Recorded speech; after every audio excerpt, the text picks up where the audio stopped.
can come and go as you please. Just don't hit any equipment. That's all. Or any of the people sitting here. The door of the Pelican Place. All right. That was implied. He's fully unconscious.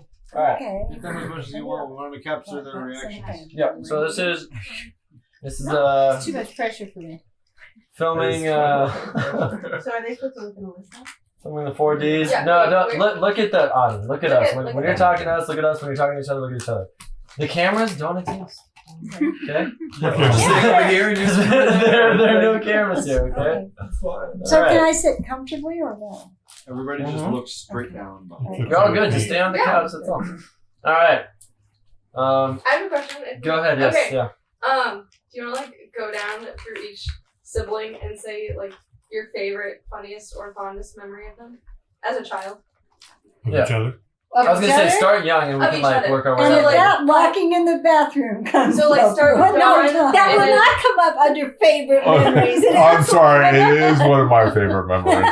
All right, wait. We're starting with Dawn, so that's the three of us. What? What are our favorite memories of Dawn? And silence reigns. This is very hard because I'm already thinking of Dean. Go ahead. You'll have to edit a lot. No, here. because we're on Dawn. But while you're doing that, We're I'm on already Dawn. thinking We don't have ahead. So I was gonna say there's no real order. Yeah. It would be nice to go that direction, but also it just doesn't matter really. Post production is. Yeah, you can go with whoever you want. It was a favorite memory concerned with that. It wasn't really about Dawn. And it won't seem funny to you at all, but we were little. She had to babysit us a lot because we were all close in age and then a gap in her. And so she was the babysitter. And one time, no, this isn't even going to be a funny story now. She had to make us lunch. She made us tomato soup. I don't know why. And we didn't like tomato soup. And we went outside and fed it to the neighbor's cat. None of us like tomato soup. And we thought that was such a I good think she joke. knew that. It was such a good joke on her, and like we gave the tomato soup to the cats, and it wasn't until years later that it occurred to me that she wouldn't have cared at all. She did her job. She made us soup. She wouldn't care what we did with it. But at the time, it was like a good joke on her. Turned out to be a little bit of a joke on us because we just didn't have lunch. But when we were kids, when we were living on the farm, one of the many places we lived. Are you taking the Stampede one? Because that was going to be mine of you. No, actually, I wasn't going to take the Stampede one, but now I will. No, there was the Stampede. No. When we were kids, we were living in the farm, and we had a row of sheds in the backyard, and Dawn had transformed one of the sheds into a little schoolhouse for us, and we had school desks with wooden desks and wrought iron legs and everything, very old fashioned, very 1890s or something. And Dawn would had a little chalkboard, and she would be the teacher, and we would be her students. And then when our aunt and uncle came over, sometimes we would do shows for them, and we do like Western shows, and we would sing "Happy Trails to You until we meet again. Happy trails to you. Keep smiling until then. And I Uh-huh. think that's all we remember, right? Yeah, that's all I remember. But Happy trails Teach to us what you're you doing. until we meet again. Yeah. Which was Who was Roy that to? Rogers, right? Roy Roy Rogers. Rogers. I saw Roy Rogers. Yeah. We saw Roy Rogers. For one thing, back in those days, if you went to Knott's Berry Farm, they actually had, Western performances, including the Sons of the Pioneers, which was Roy Rogers' group in the movies. And I think occasionally he might come down and sing with them. But yeah, We were big fans. Mm-hmm. Yeah, Dawn used to do school a lot, and she would give us assignments like, and in fact, that's why Dean knew how to read before he went to school, and so they skipped him right away because she had already taught him how to read before he started any kind of school. Mom taught. Wait, what? Say it again? Your mom Taught him taught to Dean how to read before he went to school. So I was reading at 3. And so they skipped him ahead. Yeah. And then they skipped him ahead in that small school we went to in They were Templeton. just always skipping it. No, it was San was Luis it? Obispo, In San Luis. a Rolling Hill school. It was only a 3 or 4 room schoolhouse. Right. First and because- second together, and Third and fourth, third, fifth fourth, and fifth, and sixth. sixth. Yeah. And you were in 1 grade, but he was I wa- listening to the older kids. I was and in they just first skipped him. grade, and I skipped started him. doing what the 2nd grade kids were doing. So So they didn't bother to Yeah. have him do 2nd grade. They just skipped him straight to 3rd next year. yeah. But I was gonna say, like about the school, she would give us assignments like maybe a bird watching assignment and go out and find 3 very different kind of birds and write descriptions of them and that sort of thing. And we were just little kids, but she was very creative in the kind of teaching that she did. You're still talking about mom? Yeah. Yep. Oh, that's awesome. I didn't know we were moving Yeah. on yet. Yeah. I don't I'm remember- skipping to like maybe a teacher in school. I don't know what's happening in my mind. No, but yeah. No. She would teach us. And I don't remember any of the actual classroom stuff. I don't remember actually learning. But I remember from the start of thinking of Dawn as really my first teacher. She was the one who taught me. Well, we had clubs. That wasn't all generated by Dawn, although she probably started at the beginning, and then that was just something we always did. We had the always had pirate club, clubs. Yes, we always the had monkey clubs. club. Remember we had the monkey club? Monkey club. And we would just make up, these clubs with the rules and what you had to do to be in the club and that sort of thing. So we always had our own, just our family club. So that was fun. Yeah. That was how I cut my hand. I remember the Oh, tomato. there was the old Dean cut his hand thing. I didn't know he would put his hand through the window just because I was closing it right then. I just Because didn't it was know. the pirate. I remember We that. were in the pirate club, and David and I were on one pirate ship. We had two playhouses in the backyard, one of which had windows, Glass windows. in the playhouse. glass windows, and so David and I were attacking their pirate ship, and I was going to come in through the window, and I was putting my hand. And I was closing the windows so And- they didn't come in. Right, and so the window closed on my hand, and I've still got a scar from it, which happens to look exactly like a suicide scar. It was But a bad. it was, cut. it- It was But very The you doctor didn't know at said- first, right? right, and the doctor said actually if it had been one layer down, it would have been suicide. It But I It think was I just like noticed bled before out. you Is that what did. you're saying? It was like just an bled Yeah, but I out. think did I notice before Yeah. you did? I said, Dean, you're bleeding. And I don't think he had seen it until I said that. Yeah. The blood was Yeah. just coming out. Yeah. Yeah, that was a good one. Good memory. Good memory indeed. But but I remember, the old farmhouse. That was a nice memory from there. That was idyllic. It was an interesting place because we had to, we didn't have running water, so we had to pump. We had a backyard pump. We also had a pump in the kitchen, and sometimes they would. I don't know what they did for what mom and dad did for baths, but for us, they would pump water into a basin, have it on the floor of the kitchen, and that's where we would take our baths. Yep. Yep. Yeah, no, we knew. Well, we're younger. Too They young. were- We're so much younger. Of course, y'all know that Stampede story. That's my favorite memory of Dean. The cameras don't know this thing. Okay, on Dean. Favorite memories of cameras don't know Dean? the Dawn, story. did you have a favorite memory of Dean? Well, I don't think of favorite memories because I don't have a very good memory, but I remember the stampede we were in. And I remember the look Dad had on his face when he realized the cows were about to stampede. And I remember the way he motioned us to run to the fence. And it was just kind of an adventure that Dean and I had together that most kids don't get to have with their sibs or at all. And it was dangerous, but trusted Dad enough so that we figured I figured I probably wasn't going to die because my dad didn't seem to think I was going to die. But we knew it was dangerous, and we ran to the fence. And of course, I think even then I knew this is a really cool thing that happened to me. And, and most kids don't get that cool thing. So cows just like stampede.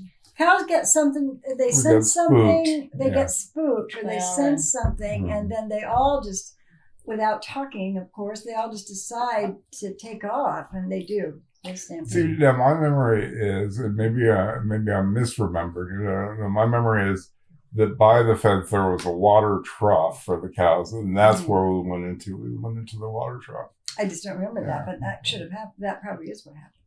Yeah.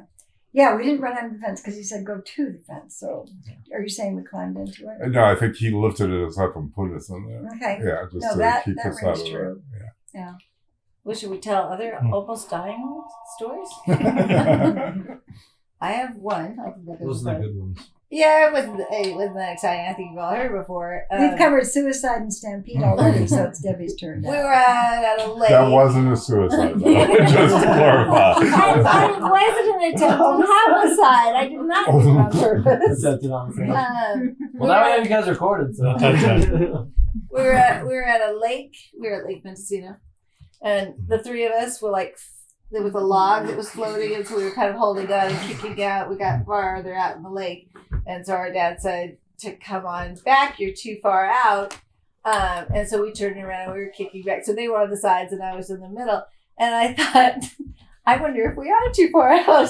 So I let go of the log and went down. Put my hand up to see if I, how far I would go down to touch the bottom and kick back up. I didn't really know how to swim. And so I went down and I came back up and they had kept going with the log. And so it was just like, well, it was deep. But my dad must have been very close. I don't remember him having been that close, but then the next thing I remember is to, kind of grabbing my arm and pulling me in. I don't think he realized how lost I was at the moment. It's just, no, it's kind of stop fooling around, come on in. And it was just like, I can't stay up. So I think that was my almost dying story. But Do you want to talk about Well, Spy? are we Sky. are we Spy. still doing favorite memories No. about different people? I mean, we can do I want to hear favorite memories about mom. whatever. About mom. What would be so mortifying if they don't have any? Well, I like to serve the names on the dolls. So. Yes, that's not really a favorite, but I guess it is a favorite. It's for not a you. favorite. Yeah. See. No, I remember walking to school when we were in Redwood City, and we would walk to. This is when we were in Lutheran school. I think that we were living on Hudson Avenue, and we would walk. We lived in two places in Redwood City that were only 8 blocks apart, but they represented different parts of our lives. But so I walked. We walked to Lutheran school. My parents decided to go parochial with us for a year, and we would walk, and we would have our little. I remember we would have little areas that we would go to as we were walking. There was like a garden area, and Peppermint Lane, didn't we? there was Peppermint Lane, where because one of our neighbors had done their front walk in alternating bricks of white and red, and it looked kind of like a peppermint stick. So it was Peppermint Lane, and we would hop down Peppermint Lane. So we just made an adventure out Yeah. of walking to school and home from our house, Mhm. and had different names for different parts of where we were going. It was, Mhm. It's so cute. a little fantasy on the way home. Don't let the dog do that. Yeah, we don't go for chips for him. We had animals. We had dogs and cats. Animals. We had Yeah, what? George Now? and Cherry. Well, you lived on a farm. Did you have like farm animals when you lived on the farm? no, it was so Well, it the was so farmer great. had a dog who started eating duck eggs, and they had to put him down. So that was because you can't have a dog on a farm who eats eggs. And so there were some sort of harsh realities of farm life that we Were got you only used on to. one farm? We got used to. You got used to those things, and we had rabbits, but Dad. But that was later. Dad couldn't. Yeah, I'm mixing things up. But Dad could not eat rabbits that he had raised as pets any more than I could have done. So we traded.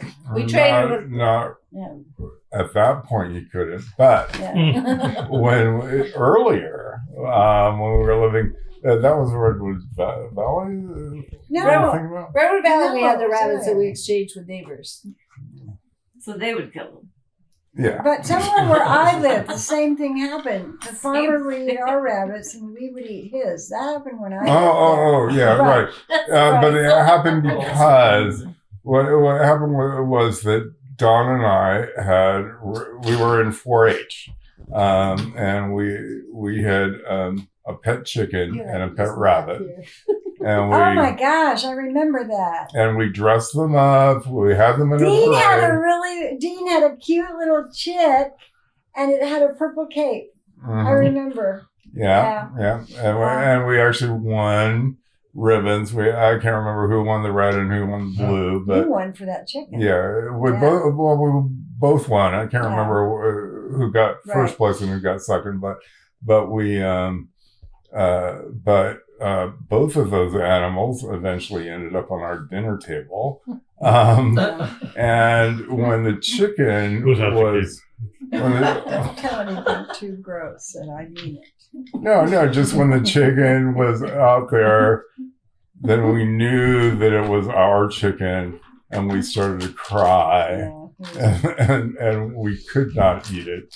Yeah. And so our chicken gave its life for nothing because we were just, we couldn't eat it, and our parents seeing us cry couldn't eat They were it. very upset by it. Yeah, and I think that's why Dad came up with this idea of the rabbit exchange, because that way it wouldn't be our own pets that we were eating. I think that was the thought behind that. Yes. You know, There's a terrible memory resurrected. Well, that's it. That's a wrap. Those are our favorite memories. of Jimmy. Well, I But- forgot that whole fair stuff. Sometimes as soon as Dean says something, I remember it completely. I do remember now. Oh. Yeah, but I remember now a story that I didn't know, but Reverend Banker told us when we were visiting him in Oceana, was that Dad and Mom had both grown up in farms, and in farms, you're used to animal deaths. This is something you're used to. We were very poor at that time, as we were through much of our childhood.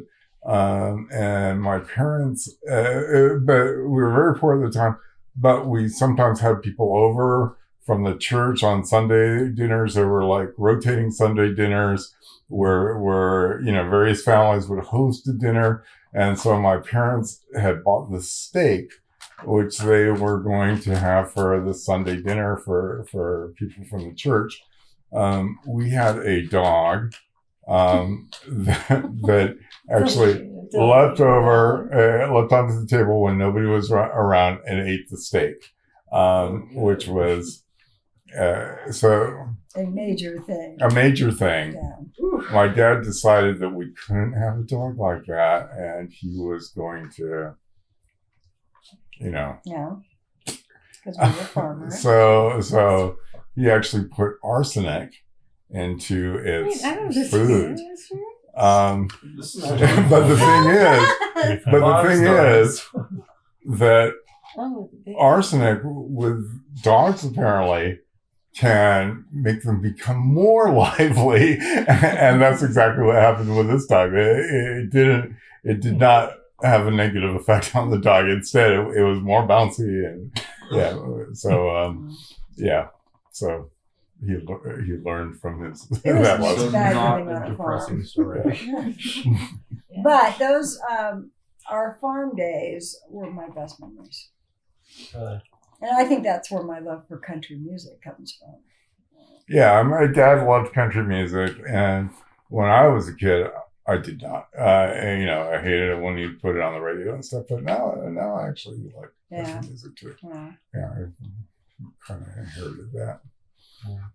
How old were you at the farm? Because it looks like yeah, This these side are is just not- like we're in a That different was generation. 60, 61, 62 maybe. So that was Four. I was 3 to 5. 6 and 7. I was Oh, so you guys were just like Older you elementary. were We a just Needed- preschool. kid, Yeah. like Yeah. almost a baby. No, I have strong memories of the farm. I remember exactly what it looked like to come over the hill and come home. So where was the farm though? Like Templeton. where were you born? No, In Edna? it was in Edna, which is outside. We initially went to Templeton, and then we moved to Edna. We as happened several times when we were moving around. There, we moved to a temporary place, and then moved to a more permanent place. So we initially moved to Templeton, which was only about 15 miles away from Edna, which had an opening. Like, where is Edna and Temple? Oh, Southern it's outside of San Luis Yeah. Obispo. Oh, so- Yeah, It- all the it's- kids went to Cal Poly. Yeah. All the California. kids when they grew up Southern went to Cal California. Poly. Alright. And Cal Poly was just an ag school back then. It was Yeah, it was totally just for agriculture. ag, nothing else. Yeah. And then so wait, when did like farm transition to other lifestyle? Just moving on. Just moving on. I Dad want to got- say before you say that the stars in that area were the most beautiful stars I've ever seen in my life. Until once, I was visiting Debbie when Aaron and Crystal were 10 or 12, something like that.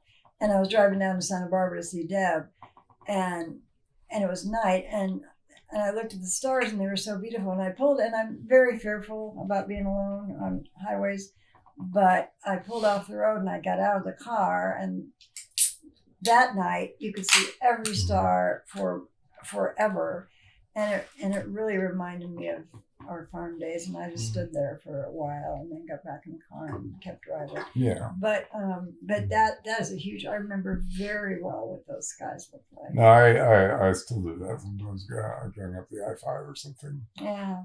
It's like a nice night. Beautiful stars. I like stars. So, yeah. But Yeah, you guys. so San Luis Obispo was a back then it was largely agriculture. Now it's vineyards and stuff. Now it's very trendy to live there. Back then it was still largely a cow town. They would sometimes send film crews up there to do movies of like Wagon Train or something, because it would be this countryside and you're driving cattle through it and stuff. And so they occasionally a Hollywood film crew might show up for Lassie. I think they shot some episodes around her. It was I remember driving home sometime in the evening, and there would be deer in our driveway and stuff. Or once there was a cat in our driveway, or what Dad thought was a cat, and it wouldn't move for the car. So Dad got out to move the cat, and it turned out to be a skunk, and it just sprayed him. And so he had to burn all of his clothes. Yeah, that's a good story.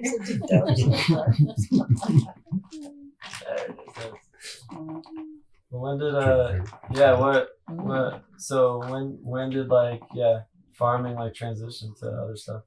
It did. For Dad or for California?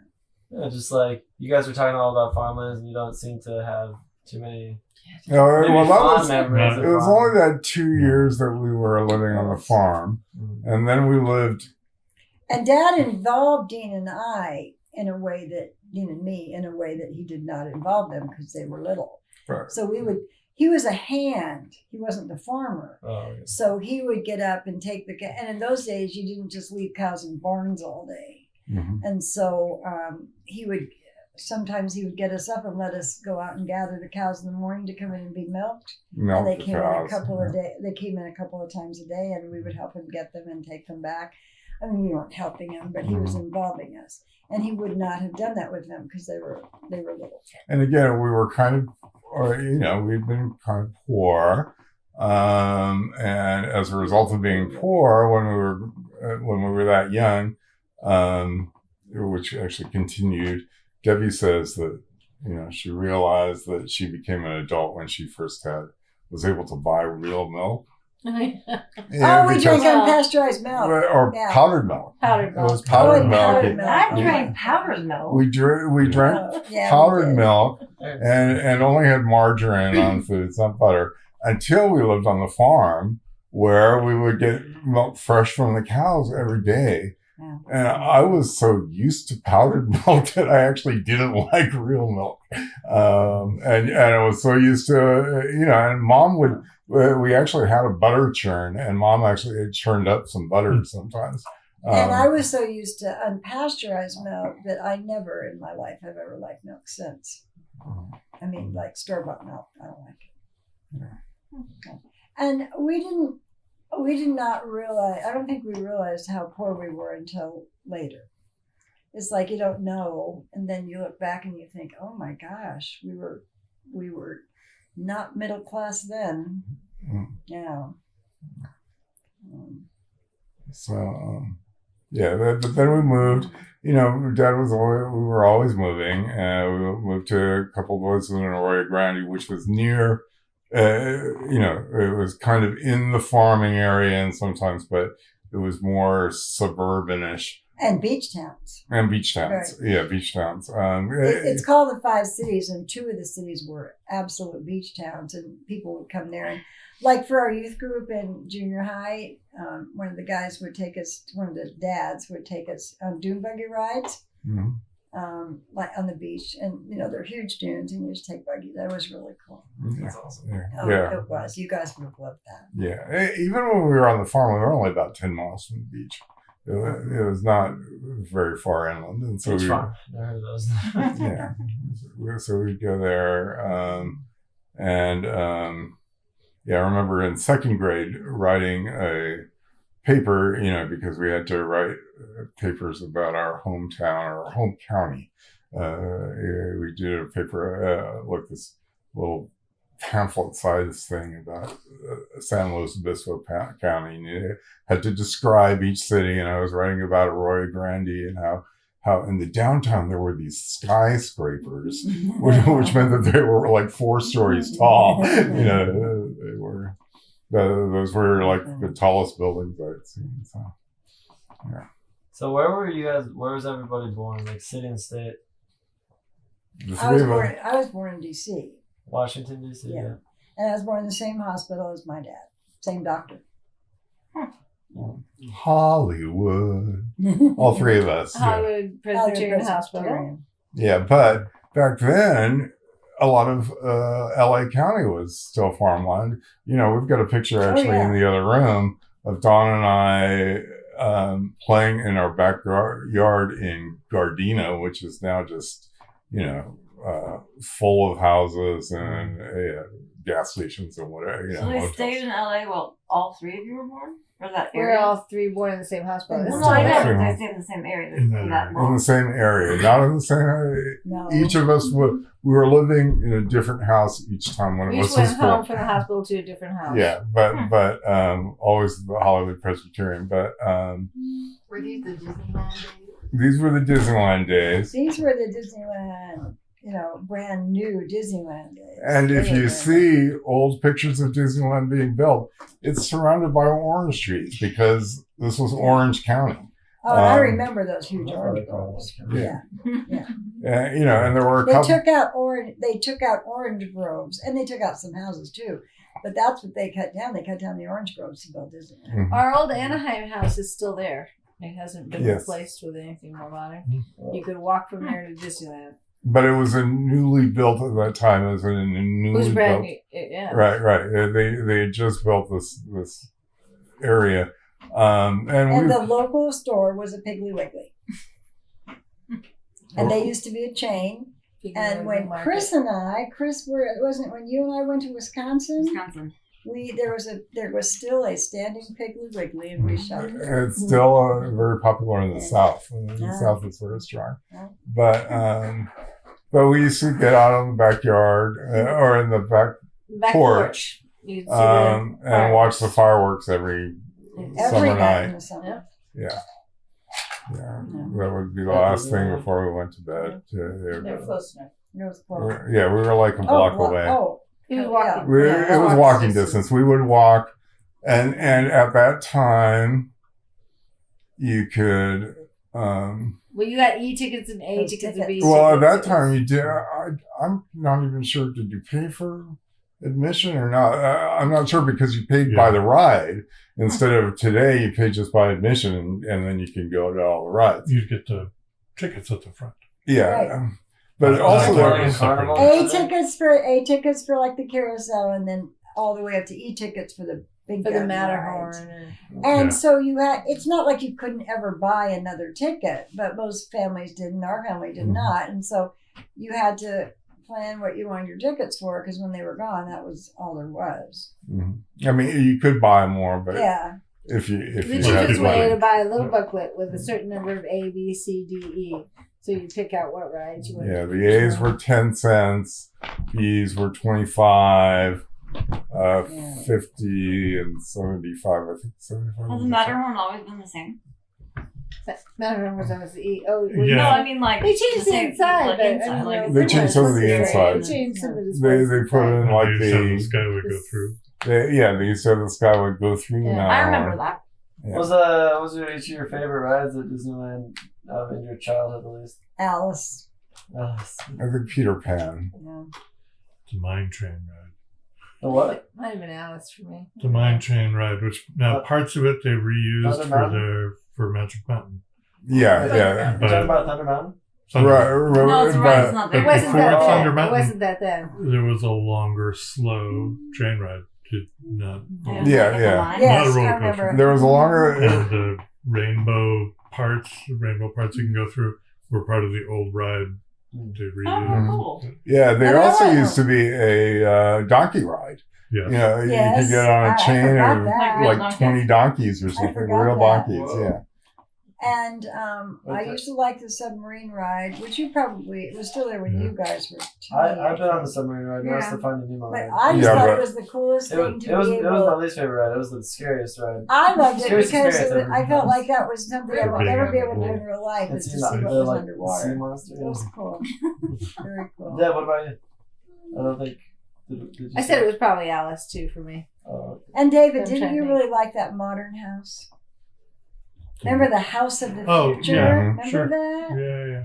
Yeah, they would show you what they thought houses in the future would look like, and they would be like rounder walls. And I don't remember anything about it, but like Picture kitchens, phones. Picture phones. yeah, and food that would cook more automatically, kind of like a microwave, but things like that hadn't been invented yet. It was sponsored by Monsanto because a lot of these things are still, you know, it's a small world. Was sponsored by Bank of America. You know, yeah, Monsanto, you know, used it partly to advertise its, you know, its own thoughts about what the future would be. Well, I read an article recently where they listed all the Monsanto things that we use every day. There's so many. They are surrounded. I'm positive a couch like that was made by Monsanto, just all around you.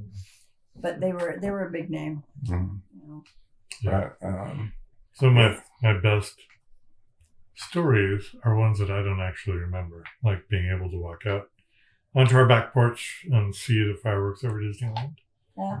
yeah, I but like to you would run have around with been probably only 2 or 3 years old at that Yeah. time. 'cause- At most. 'cause I was- Yeah. No, at the most you would have been was 2 years old. Yeah. Yeah.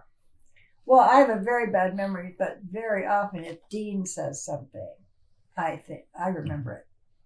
It's like, oh man, I haven't thought about that for 50 years, and I remember it now. Mhm. So, David, what are your favorite stories, even if they're not your own? Okay. I Let's think see. they could be wide open there. Yeah, no. Anybody's favorite story, go for it. No. So, a couple of my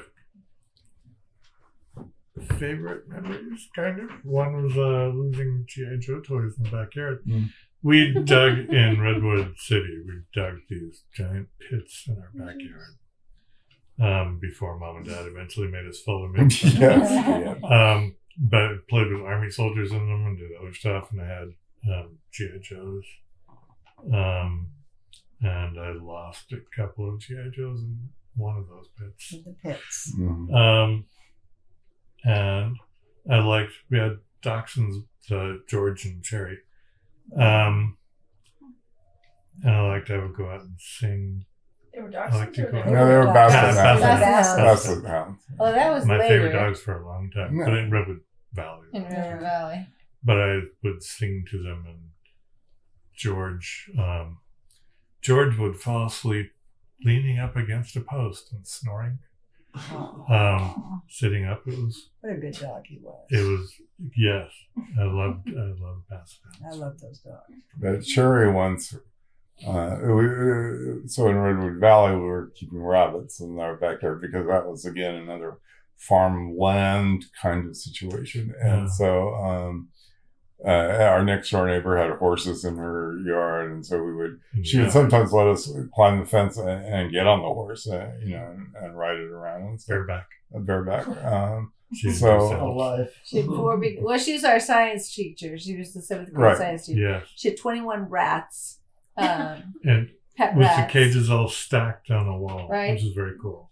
and 4 big dogs, and the Big horses, dogs. and And more you know, cats than she could count. yeah. And the other side of us was, so that was on one side of us. The other side of us was the church where our dad was the pastor. Yeah. Because we were Well, living in the We parsonage. lived in the parsonage, which is the house that's owned by the church for the pastor. And past that was vineyard, right? We would ring the bell of the church and when it's time on Sunday. We would mimeograph off church bulletins and stuff like that. But yeah, her neighbor's house was great. Yeah, she was. This She was a teacher. She liked to have people over, and after Halloween, we could have all the candy we wanted.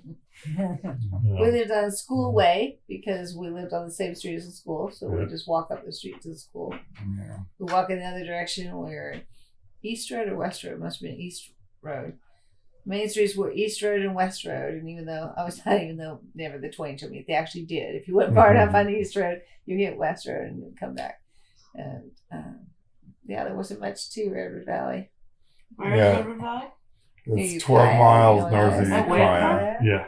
At the time we were living there was the downtown was this little mall right next to, on the other side of Miss Wilson's house was this little Corner store. There was a corner store, a laundromat, a post office, and the post office was part of the corner store. Is that Corner it? store had comic books for 12 cents. Yes, I think it was candy. a 3-building corner thing, and that was it. And there was a And TV shop, a TV repair shop across the street. then along the Yeah. highway, there was like the antique store and stuff like that. That was still technically Redwood Valley, but Yeah, and then if you walked about 2 blocks down from that corner area, there was People's Temple where Jim Jones was. and we were talking about the other night with Aaron that we went to the Go ahead. the church there and what? Go ahead. Well, we visited the church there.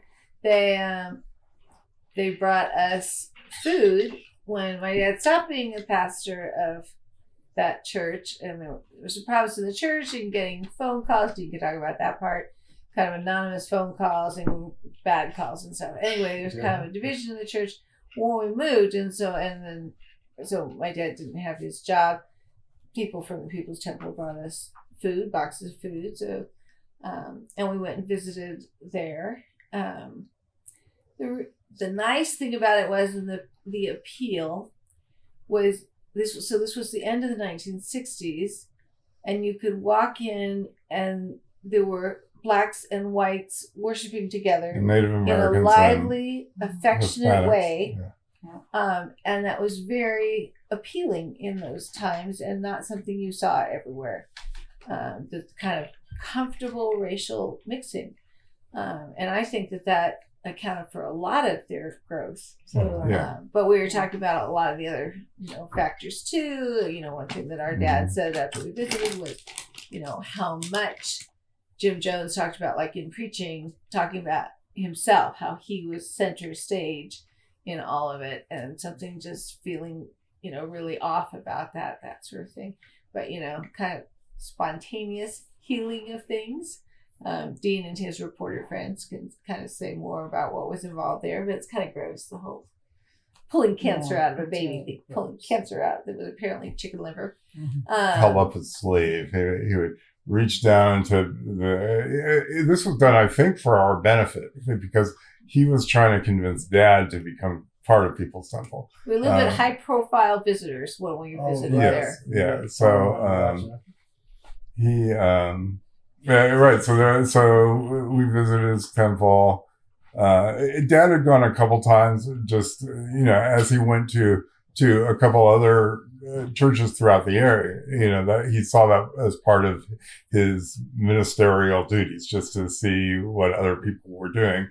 He had gone to People's Temple a couple times, and when they were bringing us the food and stuff, he wanted to show our appreciation, so he had all of us come. And and I remember very well that sermon, with Jones and his dark, he would always wear dark sunglasses. He had a band up to do the music,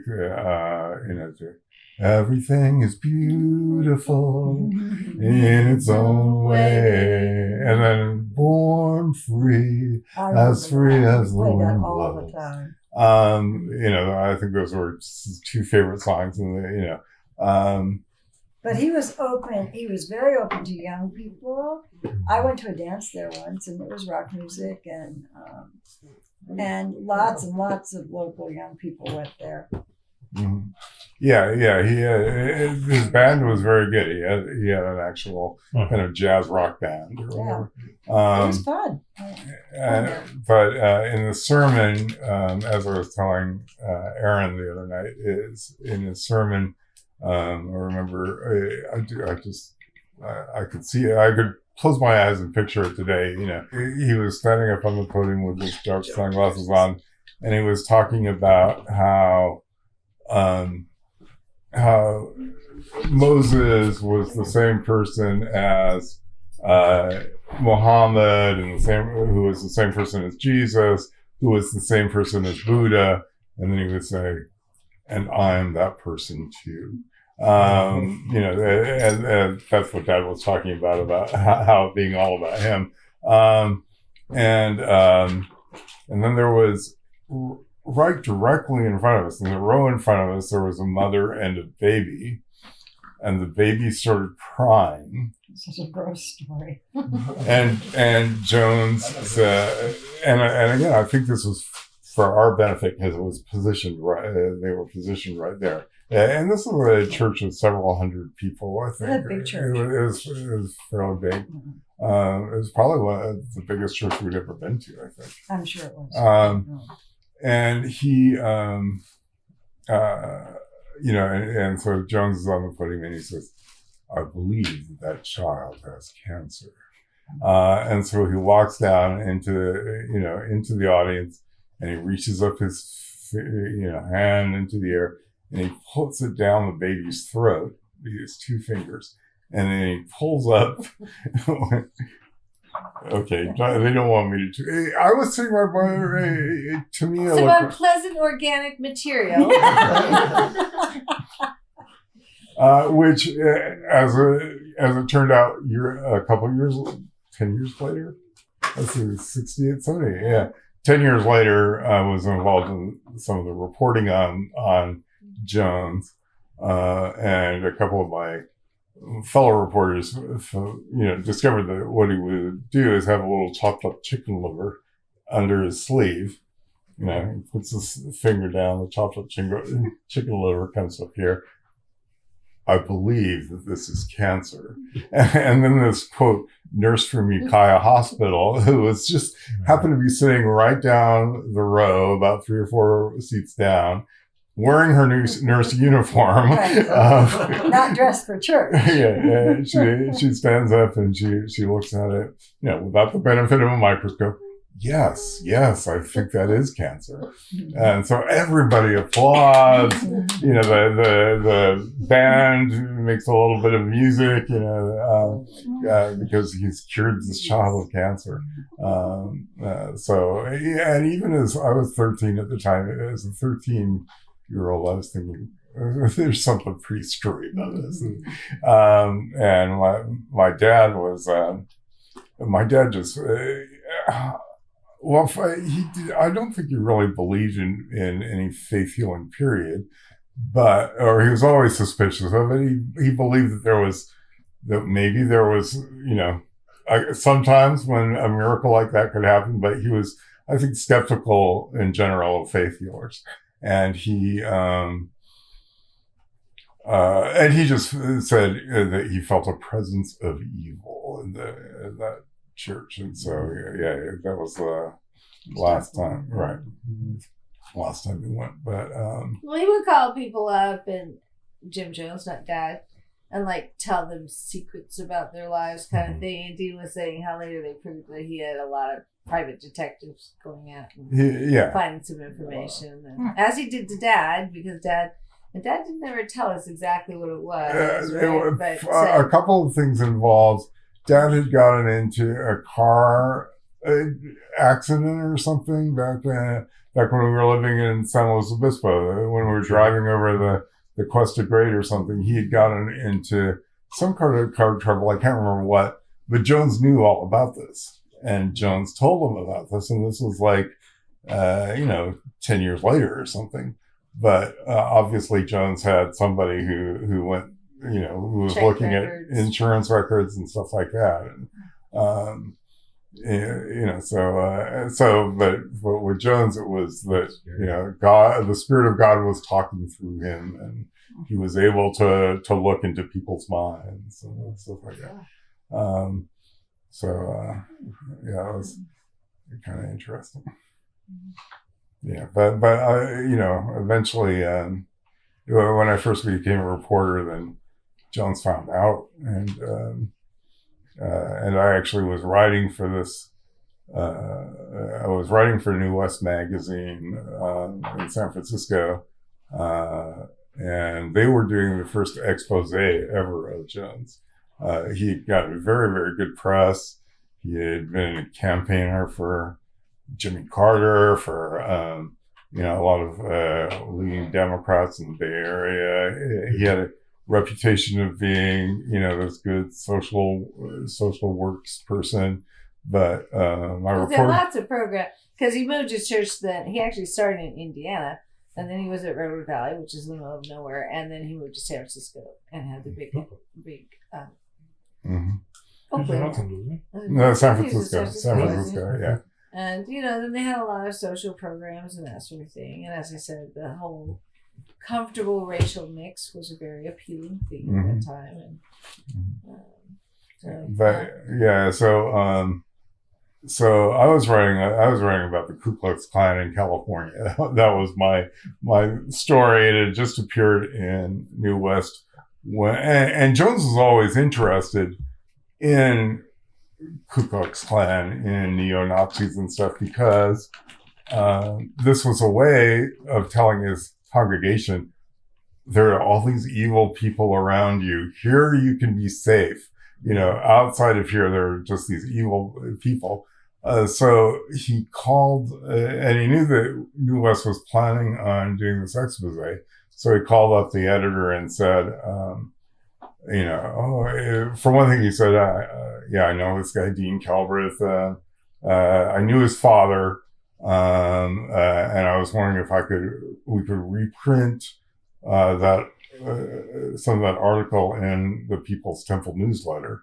The editor said, fine, so I actually have a byline in People's Temple newsletter, but then he said, and I would be happy to cooperate with you if Dean does the story,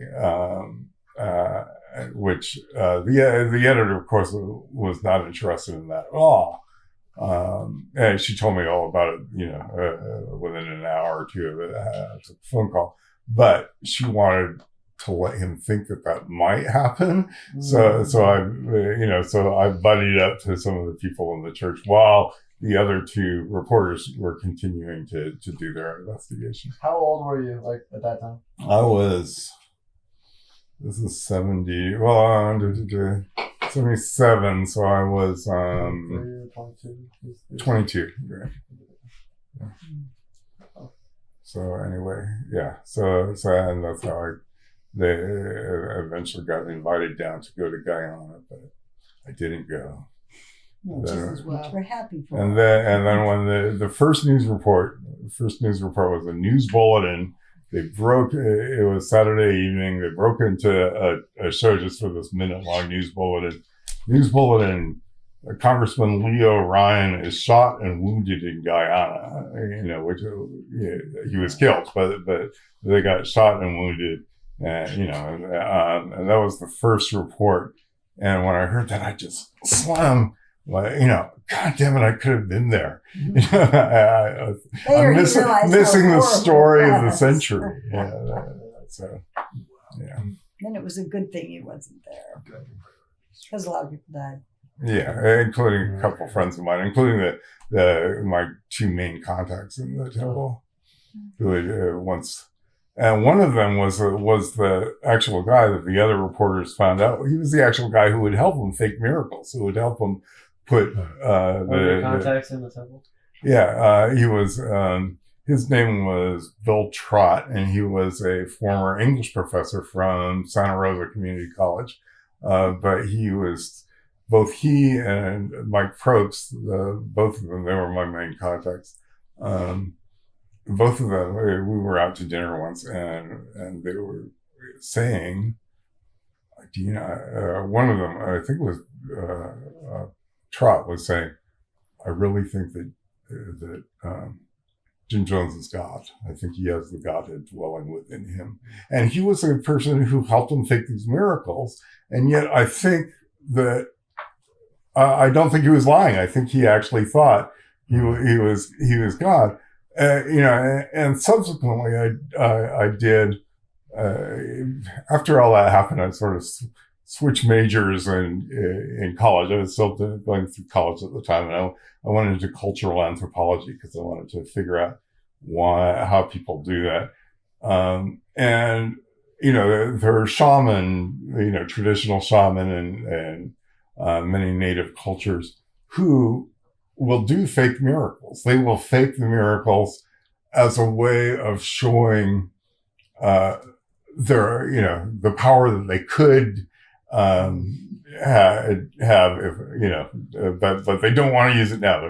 But they're showing you, how they can manifest it. And I think that probably that kind of thought was going through these guys' mind that Jones could, he had the power to do this, but he was just restraining himself. Yeah, and both of them, one of them drank Kool-Aid and another of them shot himself. That took a sharp turn. Oh, sorry. Sorry. Yeah. Sorry. On a lighter note, tell about your favorite road trip as a kid. Like you guys took a lot of road trips, right? Lots. What's your favorite? Let's start with David. I couldn't pick one out. They all kind of ran together. Things I liked about them most did include just the simple fact of having them. I didn't really remember much from the way across country except for stopping for places for fun snacks and I really liked the road stuff. Being in the car that long time. Yes. You really feel the distance as opposed to driving flying or something. But to trying to get comfortable lying across each other. Yeah. Right. Oh, we were in really into small backseat. cars. Yeah, so we went once in the car called a Hornet. So if you don't know what a Hornet is, but you get the sense it's not a big thing. So this was 71. And we had and there were seven of us. Seven of us, right, yeah. In the car. And my seat was so in the back seat, so three across, and then a rolled up sleeping bag here, because there's the door and there's the front seat. And that was my seat on top of the rolled up sleeping bag. And we would sometimes pull over at the side of the road, we couldn't stay in hotels and stuff. So if we knew somebody, we'd stay there. Otherwise, often just sleep at the rest stop where, our parents would take a break in the driving. And we would just stretch out. And so Anthony, our foster brother, at one point, he was usually he got to sit in the front because he had longer legs and all that, but he was in the back at this point. Because back in those days, shoes, he put his feet up on my shoulders because he was stretched this way and I was sitting this way, and he was stretched out to get comfortable and had his feet up here next to my face, and we were just all over each other, arms and legs, trying to sleep in the back seat, four of us in a tiny car. 7? Anthony. yeah, so you could sit 3 in the front in those days, Yeah. and then 4. Four in the back. You could really Back. only sit 3 in the back. You could sit in the But- back, but Well, we weren't that We were little. teenagers. No, we were teenagers. You know, we were Tony not was that little. 17 then. And but Dawn was the smallest of us at that time physically, and so she would not mentally though. so she would lay across our legs. And then But we would take turns often if It wasn't and comfortable. and It was then, not comfortable. and then Mom would turn back and smile. Is everybody comfy, cozy? Oh, yeah, sure. Were there seatbelts? They weren't required. They were required. And we couldn't have fit them on it. I would put, even when Aaron was born, Even I when would I put was him in born, an we had infant, seatbelts. and when Chris was, Yeah. I'd put an infant bed in the back, and Or I play on guess it. sometimes we put a seatbelt through it, and sometimes we didn't. when we had And a he station, wasn't, and he wasn't strapped in any way, and we all felt like it No, the was two really of us would safe. crawl around in the bus. The two of us would crawl around Right. on the foam pad. Nobody in the back. thought about it. And I remember once when we were in, I don't know where we were living then. I thought we were in Michigan already, but I had driven 2 blocks from home, and I turned around and like Josh and Emily or something didn't have their seatbelts on, and I freaked out. It's like you could be killed and da da da da. And we had raised our kids without seatbelts. We had been raised without seatbelts, but it was just a different mindset. But this trip in the Hornet, we drove all the way from California to We drove Virginia. all the way across. Took Actually, us California all to over. Florida and then up to Virginia. We went Yeah. everywhere, and we Yeah. ate peanut butter sandwiches all the time. Yeah. And McDonald's, which was invented then, you would never have dreamed when we were children of going there for dinner. That was for vacation. Mm. If you were on vacation, that was a big treat. it was a big treat. Like But it was a big deal. nobody went there Came because to they were McDonald's, tired yeah. after work. That you go home and you make dinner. It was it's so different now. Yeah. Even for us, it's just so different now. I don't remember what car it was, but there was one when we were coming back. It came back through a blizzard. Yeah, that And, was our 72 trip. That was when we went to. Well, we did come through a blizzard when we went to Israel, and I think there were 2 trips. One was that, and one was in February of '71 when we were going to go to Israel. So Dad would have these dreams of where we were going to. He would have these dreams of what, basically, what we were. What the future, what we were supposed to do. Yeah. Right. And his dream was actually that Jesus Christ was going to come back at a specific date. And it was a date with 5 numbers on it. I can't remember. It was something like 12, 22. There was a 1 at the end. I can't remember exactly what the date was. But his first interpretation was that it meant February of 1971. And we didn't have any money to be flying to Israel at that time. But this was how he interpreted the dream, that we were going to go to Israel and we were going to be in Jerusalem when Jesus Christ came back down to the earth. So we loaded up in the car. He took us out of school. We were all, we were all in high school or something. Took us out of school to, I was older. you were older. You were in college. I was 19. Yeah. But, You're probably junior high. we drove out to the East Coast, and we ran out of money in Massachusetts. Where at Plymouth Rock, we ran out of money. and they stopped to look, and I think you were the one who found it, right? David found at Plymouth Rock a $20 bill, and On the $20 ground. was enough to buy us gas to get us to Pennsylvania, where a friend of his was, or we could borrow money to get back to California. So for Dad, that was a miracle. It was that God was showing, that He was pleased with what we had done, and now it was time to go home. But our dad was also bipolar. Yeah. He was manic depressive, and so he would have these manic episodes where he would spend ridiculous amounts of money that we did not have. Mm-hmm. And then he was pretty classically manic depressive, and he was diagnosed as that. Mm-hmm. You know, it's what he was officially diagnosed as that. So both what Dean said is absolutely true, and the fact that he was manic depressive was absolutely true, and those are not a very good combination to have. So the next year, this 12, 20, whatever, that 5-number combination, he rejiggered it in his mind. So maybe this refers to December 22nd of 1972 instead of February, whatever, of 1971. And so again, but this time, he, talking about spending money he didn't have, he charged up these huge charges on TWA to take airline at the time to take us into. Oh my gosh! Do we have to tell them TWA is an airline? I guess so. No, I guess we probably do. I remember. Yeah. I was thinking. I guess we probably do. That's so Trans weird. World Airlines. It's so weird that we have to tell you guys that, because in those days was- didn't know. Who In those days, TWA it was the airline. Yeah. International travel. TWA and Pan Am, which also doesn't Pan Am. exist. But I know what Pan Am is. so We flew Pan Am to Guyana. mhm. Yeah. so Pan Am is Pan American. So I still have a little flight wings from Pan Am.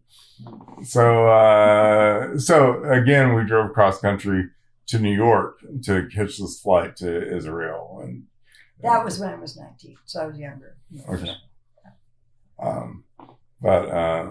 And it was a great trip. I loved it. But Wait, so you did go? Oh, you guys have seen that picture of me Egypt, on a right? camel. That was in Yeah. Egypt. Egypt too. Egypt, Cairo. Jordan, Went to the pyramid. Syria, Christmas to Bethlehem. Lebanon. And had no money. Mom, It was No, all charged. that was Charged. charged. It's all It's all charged. charged. Yeah. Grandma didn't go into the They pyramid, really right? Right. do. Grandma started going into the pyramid, turned around, went out, just too claustrophobic to try to do that. Yeah, I was. Had to go in a narrow It little was opening. cool to be able to do it. I remember some things from that trip. I remember taking the camels out there, and I had been sick to my stomach that day, and as we were going on Are the you going to be camels, graphic? oh, probably. Well, let it happen a little bit. Come Oh, on. Well, as I was on the camels, I was just thinking, I have to go to the bathroom. I have to go to the bathroom. So when we got to the pyramids, the camels took us to the pyramids. When we got to the pyramids, I asked the guide, where's the nearest restroom? And he said, you see that building over there? The little building by the pyramid. I said, yeah. And he said, just go behind that building. And so I decided I would give myself a case of constipation rather than doing that. But yeah. I remember the public restrooms in Syria. Yeah, well, Yeah, they're just like, ditches. oh, They they're were ditches. ditches, and It they was could a have tour. some privacy. But it was like a big cement block with a hole in the middle, like a big old shower, and that was the hole, and that was it. Squatted. That was it. It was a squatting thing. They also had little gutters that ran down the streets in the middle of the street, and since a lot of people wore robes, you could do your stuff Do your thing. As you were walking down the street. as you were walking down the street. Just walk over Basically, the Yeah, it's gutter. kind of nice overall. I feel like if you used to, it's very convenient. Well, if you read about medieval Europe, then you think that wasn't so bad what we were experiencing. It was way worse than. Yeah. But my point was, I was waiting for that. there was Road trips. a snowstorm. There was a blizzard when we were driving back. Yes. Right. The radiator. Sorry, David. And the radiator blew up. Oh, yeah. So we had to tread through the snow, and I didn't realize until I was partway through that I had been sick and was feverish. We had to tread through the snow to a Denny's type place, to a diner, and Mm-hmm. hang I don't out and get remember something that. warm to drink while we waited for a tow truck. Yeah, it was a question. Can you tell the story of being left behind at the gas station? Because I've only ever heard it from Dad. So. Oh, my kids have heard it way too many times, but we can do it again. Well, who got left behind at the gas? The gas station story, but Yeah, what happened? so I guess Right. Dawn and I. So we stopped at a gas This station. is our first trip. First trip across country. On a road trip, we stopped. How Yeah, old? how old I were don't you? know. We It were was not little 66. children. We were not little 66. children. Oh, We done. Mm-hmm. And So You were eighth, eight you would have been like I was- eighth grade. You would have been sixth and fourth grade, And I or was something just like born. that. so yeah, maybe. I did. Okay. So we stopped at the gas station to get gas. We went, we were all set up. At that point, we had a station wagon. We have a station wagon. yes. And so, and we got in. We just went to go to the bathroom. We collected paper towels. You remember, Dawn, from different places we stopped. Oh, yeah. Paper, we didn't have a lot of Because we money. didn't have a lot of money. No So money. our souvenirs were paper Paper towels. And rocks. From different Rocks. bathrooms Yeah. we stopped at. So we got Yeah. a paper towel. And, we came out. We saw You our, guys don't know how lucky you have been. we saw our car driving away, and we just figured they were playing a joke on us, Oh, ha ha, they're leaving us behind. But our parents, in fact, did not know we weren't in the See, car. and we figured that our Yeah, They listen knew. to this No, kind no. of figuring. we to the figured car. that they had some They plan had in a mind. reason. They had a reason. They knew exactly that Don and Deborah So- were left behind. So they decided not to mention. So they didn't mention Wait, it. hold on, David. We what was thought, the ha ha, year? they're gonna drive I feel around like the I've heard block. this from Dean a lot too, actually. But It was the same. It was just like they asked. They They must- must have they must known. know what Where They they're must doing. have known what they're doing. must know Yeah. They're What just they like, were we, doing. Huh, they're okay, back there. we'll leave them We there. thought you knew. We didn't panic. We Yeah, just so thought, I'm sure they thought it was this is pretty weird. quiet in the car after a little while and wanted to know what was up. No. Eventually, It didn't take eventually we told. I think it was me that when we left the city limits. Then I said, "What about Don and Debbie?" I thought it was your mom turned around. I think it was me. Well, it would make sense though that they would ask where are they at that point. Yeah, Yeah, that was a good I one. thought they knew. That's good. They thought 4 children was just too many, and one way it's goodness another to leave 2 behind. And that was the way they picked that day. I have a question. How many houses did you guys live in? That would over have the to be years? Dean because there was And too many. We can't what count. were each of your favorite houses? I'll answer the number question. So the number question is 16 houses by the time I was 16.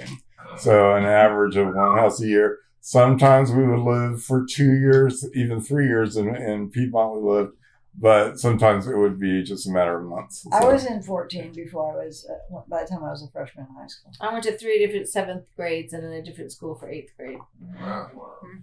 I graduated from 8th grade with a very fancy graduation where you got all dressed up after I'd been in that school for about 3 months. Yeah. Redwood City. Redwood City. And why? Yeah, why is it your Hudson. favorite? Favorite. Hudson. We had a house where Don and I had, what would probably be meant to be like an in-law apartments kind of attached to the rest of the house. And so if you go out the back door of the house, and then here's the outside, and here's a wall, and then here's another door into like this apartment. So it had a key with a room and a bathroom there. And so Don and I had that room, and so the rest of the house. So that felt really cool. But I also liked the one before that. 'Cause Okay, that but wait, felt first I'm like going a to mention home. that somebody kept locking the key in the room. Oh, yeah. And for some reason, we didn't have a lot of extras. But if we would go around to the other side, and there was this little area with a fence, and the bathroom window was way up here, you've got to shimmy up to the top. And I was small enough to crawl in the bathroom window and come around and open And the I door. wasn't, so she had to And do we it. were just always somehow getting locked out, and so I'd have to climb in through the window and go around. That house was a half a block from the high school, And, so I got to walk, So many other ones. It's fine. which I liked. I liked being so close to the high school.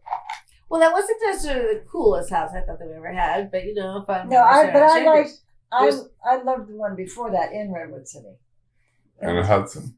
Yeah, it was 2-story. It felt like a home, and I thought we were going to live there for a long time. Yeah, It felt like home. and they had walnut tree and a fig tree and maybe apricot or something. And Brown house, dark brown wood house. Yeah. It was so cool. Grandma was living with us at the time, and Mom and Grandma would take the figs and the other stuff and Make fig stuff. just that or can a lot of it.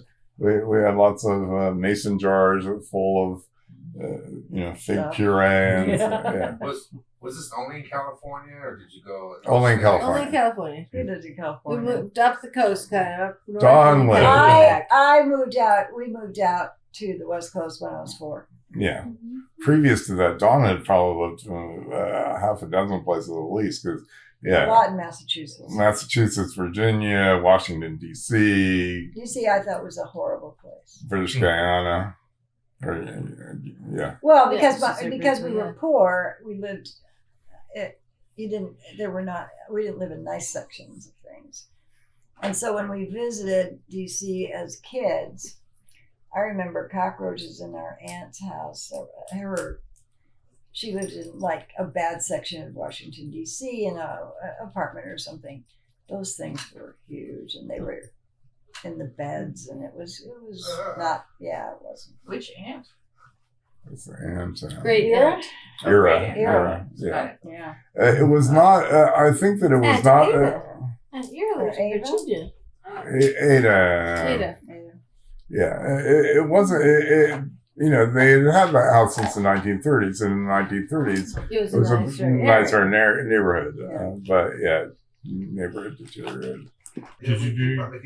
So I got least favorite Berkeley house. For the Wait, are we on camera? Yeah. Okay. So we were on the least favorite and most favorite houses, and we had a request that David Talk more. speak out. Okay. Favorite house. There were probably 3. Redwood Valley, just 4, living next door to all the animals and all, and having more animals ourselves, and include the rabbits. Piedmont on Grand Avenue for having the hidden stairway. Yep, the hidden stairs Um, in the book. Hidden stairs? What? That's in. yeah, It's in the book you haven't read, but Alright, Rivers read whatever. Read that part. it's just cool. Have a trap door from your room. You can go downstairs. From my room. Our it. It changed Okay. whose room it was from Yeah. time to time, but billboard up there. That was in my room. Yeah, but I had to walk through David's room to get to my room. But yes, it Get was the back porch. it was in That's our the back part. it was on our communal area, I suppose. And there was a third too. I think it was also Redwood City for. That's where I learned to ride a bike. I remember Orange Street. Yep. We had orange trees in the front yard. Yep. And the tomato soup and the cats. Andrea Winters lived in the back. Yeah, And I remember that. that just reminded me that, of course, we shared room. We shared room for. We were all in the same room until I was 10. And then I broke up between boys and girls, and so No. David and I were in the same room until I was in 9th grade. Yeah, I was in high school when I finally got my own room. Yeah.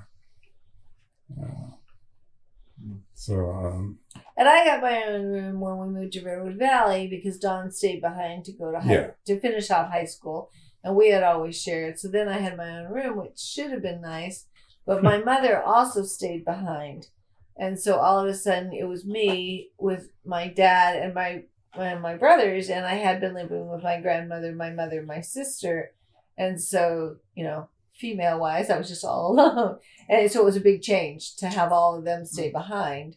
And I moved with the guys. I was very lonely in a room alone.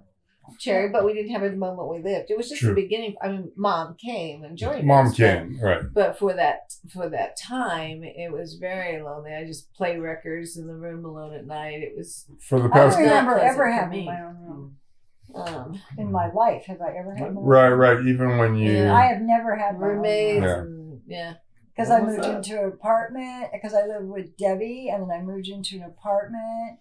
And when I came home for summers, one year I shared a bedroom with Tony. With Anthony, And that was, which meant that I was sharing with them. Right, the three of us were sharing. That was Woolsey, that was her least favorite place. All kinds of reasons. And but Grandma and Papa had they lived in the dining room, was their bedroom with a Murphy bed, where you have the china cabinet and you turn it around and it folds down. And that was their room. That was their room. You flip it around, you spin it, and the bed comes down. Which means that every day you put it back up and turn it back in. Yeah, and that's where we would eat. And that's where the guy got murdered, not in the dining room, but outside. That's when Dad decided it was time to leave. It was, it was a transition house. We were not there for long. Story in itself. Huh? I think that part needs a story. See, now this is one reason why Woolsey was not my favorite house, but I kind of liked it because it was an adventure. It was a little bit of an adventure, but somebody came to the house who said he was a friend of yours from school, and maybe he wasn't, at least maybe he knew you from school, and wanted to know if you were there. But I think I fed him information like, do you mean David? Yeah, David.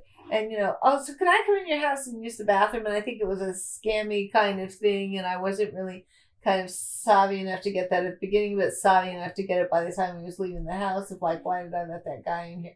It was just kind of one bad memory after the other. And then Dean got a garage for a room, and it was very hard for me at 7th grade to be sharing with two brothers. And then when there was a garage that they were going to turn into a room, and of course it probably would not have been safe for me to be out there. But of course they gave it to Dean, and I thought I just really craved an area that was my own. And so there was this area. No, it's right. Although we had the discussion at the time, and you wouldn't find it. But it made sense. It made sense for you to have the garage. But there was just this one area under my bed, which I think must have been some kind of cot, because there was a real area under my bed where I kept a few of my things, and that was my space. It's this corner under my bed. So no, I wasn't really happy there. And I wonder when you're talking if that's why it's been easier for you to live on your own. And you lived on your own for 10 years, which would have been horrific to me. Because I said, I never in my life had a room of my own. Not ever. And I remember when they made Dean and I stop sleeping together when we were children, and saying, now you have to go in your own beds or have your own bedroom, crying and crying and crying and crying. Mm-hmm. Because it was such a traumatic thing. And being so naive as a little 50s girl that I didn't know why they were doing it. It just seemed like they were being mean. Yeah. I remember them doing that too. I also remember crying. Usually we went to school together. I remember one day that I can't remember how old it was. Probably in 1st grade, 2nd grade, something like that. There was one day we were still in the same room, even though but there was one day when you went to school and I stayed home sick, or vice. No, it was you went to school, I stayed home sick, and I was crying because I thought one day one day she'll leave our family and she'll never come back, and I was sad about that. We were very close. And then when I did leave and I went to Berkeley, and they wanted me to come home at Thanksgiving. I was a freshman.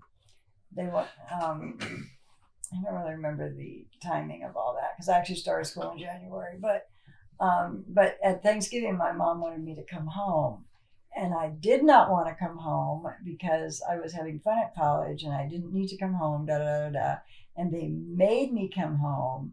And when I went home for the weekend for Thanksgiving and it was time to go back to Cal, I cried and cried and cried because I didn't want to go back to college. I wanted to stay with my family.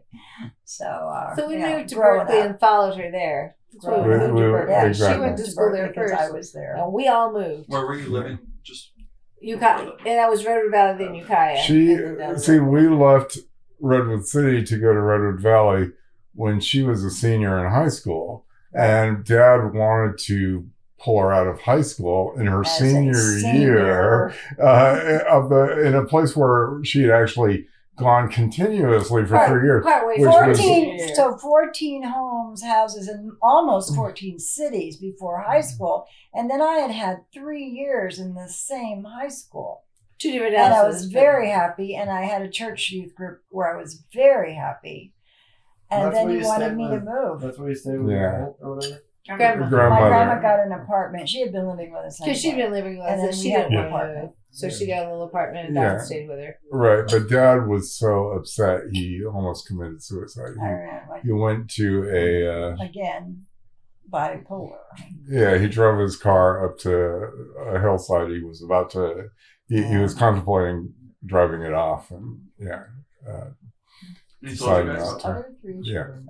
Oh, he did keep things to himself. Well, especially for Dean. I mean, making Dean Hard his because- confidant. Yeah, That was very yeah, he- impressive for right. Dean. Because Yeah. Dean was at that point the oldest. Right. So my high school years were spent being his psychiatrist, pretty much. Yeah. Wow. He would just come and tell me stories. And that- partly I intentionally, had you tried to no- spare the others of us by taking it. Yeah. Yeah, and I thought that it would help Mom too, because she had been the person hearing all these stories. It would help her if she had somebody else who could hear them. Yeah, so anyway, it was Those are dark days that are far behind us now. But what was your favorite house? I already said that. You already said that was Oh, favorite. thank goodness. Yeah, David already gave his answer. Everybody else does. I don't But know. I do. I really never thought about being on my own or not for bedroom. I mean, I remember in Redwood Valley being in bunk beds with Dean. But did we have bunk beds before? It's just the bunk bed is what stand out to me. Oh, Otter wanted me to ask about that tall thing. That was The in loft another thing? house I liked. How tall was it? In Brooklyn. We Oh. had ceilings in this house in Oakland that were 12 feet high It was on Brooklyn Avenue. It was on Brooklyn It Avenue. was an old house built for a California senator, and so he had, a coach house down below. It was very, very fancy. That's like No, not basically Brooklyn, as tall as actually. like It that was? kind of- Not No, Brooklyn. the East 12th Street or East 12th. no, he's 12. 22nd No, Street. no, No, 22nd Street. that was a No, tiny no. I house. remember. no, that was a tiny house. No, it was there. No, It No, was we there. had the loft. Because we had Address. really high ceilings, and it was the place where I told Dad that I wanted to have my desk underneath my bed, so I wanted a high bed, and he made a platform bed. Really? Yeah, Otter said that he made a lot remembers to it being 20 feet tall. I'm So he sure just it would have wants- felt Yeah. that way to him. Well, he East was a 20 little East boy. 22nd shouldn't have had high ceilings. It one on Brooklyn. no, it did. The one in Brooklyn did I- not. That's I where never we had lived in that Duchess. house. That was one of those things I go away to school and family Duchess was moves. on Brooklyn. So I never lived in the Brooklyn Avenue house. So I can't even picture any bedrooms there. I could picture the living room of being there for Christmas. And I could picture the outside of the house. But I It was can't before even picture Brooklyn. what the... Yeah. And the orange and pink towels in the downstairs bathroom. Those are the things I can picture from that house. Yeah. But I don't know anything about the lake. Brooklyn Avenue. You The know, one near Lake Elizabeth. near Lake Merritt. Yeah, it's about a block up from him. I mean, Yeah. you probably know that house better than I do. Yeah. They lived. I can't. Yeah, You can't picture Karen it off. and So I never had a room Timmy there. and Carl and Ron. Yeah. A number of us lived there. East 22nd. How many You had already bedrooms were in met that him, house? Yeah. Of yeah. course. It was Yeah, pretty, several pretty favorite friends. small. Was it only 2 bedrooms? Because remember, you were sleeping in the dining room for a while. I was sleeping in the living room. Yeah. Do we? Except I It felt was- like there it was was a a room pretty that we small switched house. off whoever was home. Yeah. Like if you were home you were going to Oregon for a while. But I don't really remember having a bedroom there. Yeah. No, that was one too where the floor was really crooked because it had settled badly. So you could put a marble down anywhere and it would roll. Oh, that house they actually bought, but you mean the East 22nd? But because it was a bad part of town, it was whatever. But it was one that they I feel bought. like they paid $12,000. Is that way off? No, I feel like it was nothing. that totally makes sense because Yeah. he bought it to sell it, to fix it up himself. So one of the things we worked on was changing the foundation. So we did have car jacks that we jacked up the whole house on. And you guys were doing this? And we were doing it, and but everything was still warped up to the brick foundation underneath the fireplace. So my dad and I went into the house, and he got a little jackhammer, and he hammered out the bricks until one layer of bricks was gone. The whole house just kind of settled down. Yeah, it's amazing. Yeah, Dad thought he could do all kinds of house things that Dad And he couldn't did really not know do. how No, to no, do no. it. So I made the mistake of asking him to change one pipe in my plumbing, and it's just like, never mind. House things and car things. And he would drag us out, David and I, especially, would drag us out to show us how to fix a car and everything. Yeah, And he luckily, didn't Which know how. he didn't know how very well. couldn't really fix the plumbing. Forrest and I mentioned once that we liked apple green as a color for our kitchen in our apartment in Berkeley. And we went on a trip or a weekend trip or something. And when we came back, he had painted the entire thing. The entire thing. No way. The cupboards, the counters, the walls. Apple green. Apple green. Everything. I don't believe he painted the floor. Everything else was apple green. And it was an apartment which we did not own. And it was awful. It was so awful. But we thanked him. But and he said, tried. How nice of you. He always tried to help. He just did not know what he was doing. Yeah. What are your favorite memories of your mother? Oh my gosh. Let's try to get this in. Although it's Yeah. hard, you have to think favorite memories. Well, this is not a growing up one, but when I, let's see, I guess after college, I was working in the law office where she was, and where Karen also worked. And I had been to Europe my junior year abroad, and we were working together, and I said, you and I should just take a trip to Europe sometime. And I was just shocked that she said, okay. Because, without my dad, and I was surprised that she would, agree, that she would say, oh, I wouldn't feel right about that, just the two of us were. And she said, okay. And we went, and we just had the greatest trip. And I felt like she was just like this real trooper, because this was before suitcases were all on wheels and stuff like that. And, we were just taking the train everywhere and carrying our stuff with us. I have my backpack. She did not have a backpack, but then I could help her carry stuff or whatever. And like one day we went to the train station. If you've traveled, that sometimes in Italy they'll have like a 1 day strike, and they'll announce it ahead of time. It's just gonna last 24 hours, and then they'll be back. But for 24 hours, you can't get on the train. And so we were gonna go to Italy on an overnight train, and no trains to Italy, it's on strike. So we just were there in the train station. We looked at the board, and where's there an overnight train to? And there was one to Vienna. I said, want to go to Vienna? And she said, yeah. We just got on the train to Vienna. So that was and the next day we went to Italy because the trains were back running again. But it was a very cool experience to have with her. I went to Europe as a junior in college, thinking this is my one time, because we were a middle class family at that point, but you didn't really expect that you could just go off to Europe a lot. I thought it was probably my one time I'll ever go. And I went on the scholarship and all that, so it didn't really cost much. And then afterwards I thought, well, actually, if you have a job and you don't have kids or whatever, you can actually save money and go. And so went again pretty soon afterwards. I went with her, and that was a very special memory. Not a growing up one, but a grown up one. And it was cool.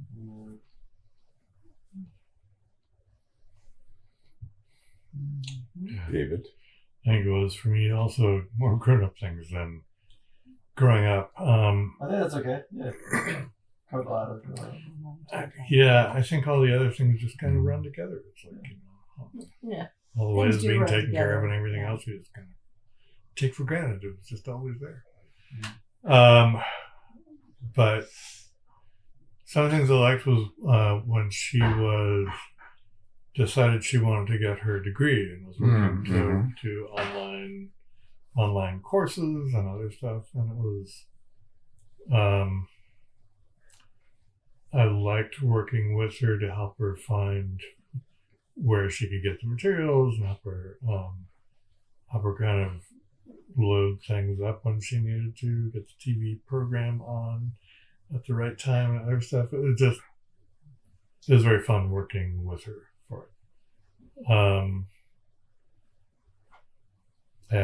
And other times too, just talking about how stuff was at college group or something else. And I liked being at the point of feeling like I could talk with her as a collaborator rather than parent-child. Yeah, it's interesting. I was just having memories. It's interesting because when I was in first or second grade, I can't remember when exactly, when she actually got her high school diploma, because she had dropped out of high school in the 40s, and then she through a mail order course got her GED, and so she was studying and everything. She had these books that she was getting, again, mail order books and stuff like that.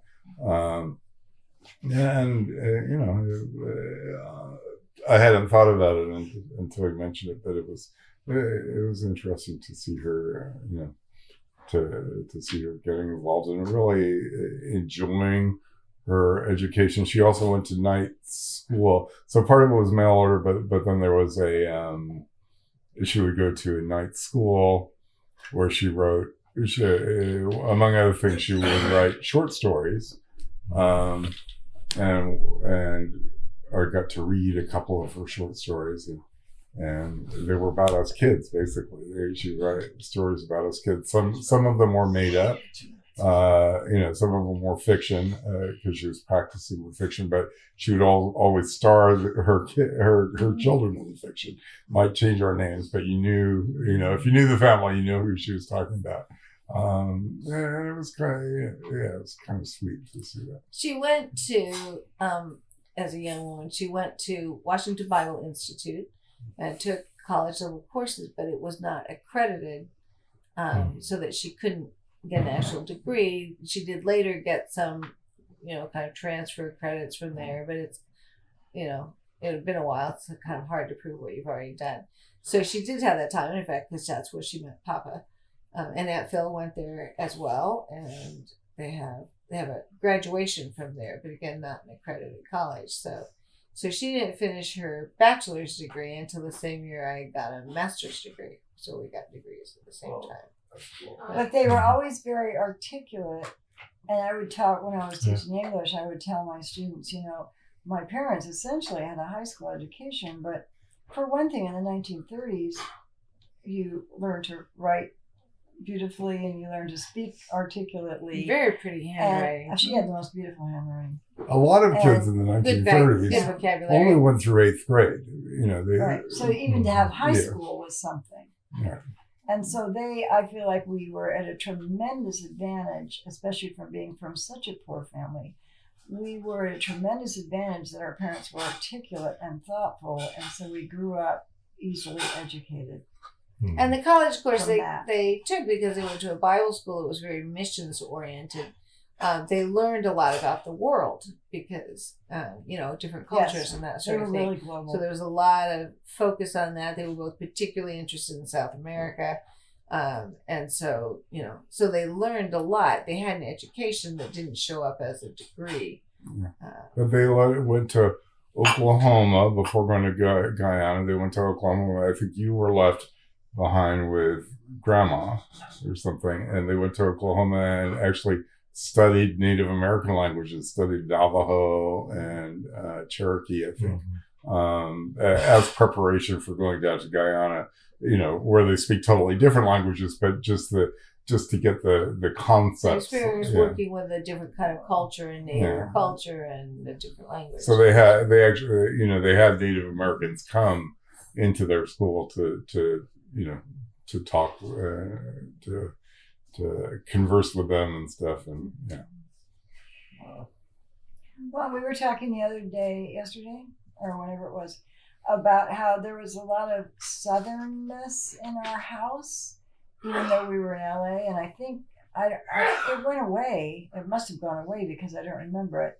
But we grew up with Civil War songs that were, some of them were, of course, Confederate, but they weren't.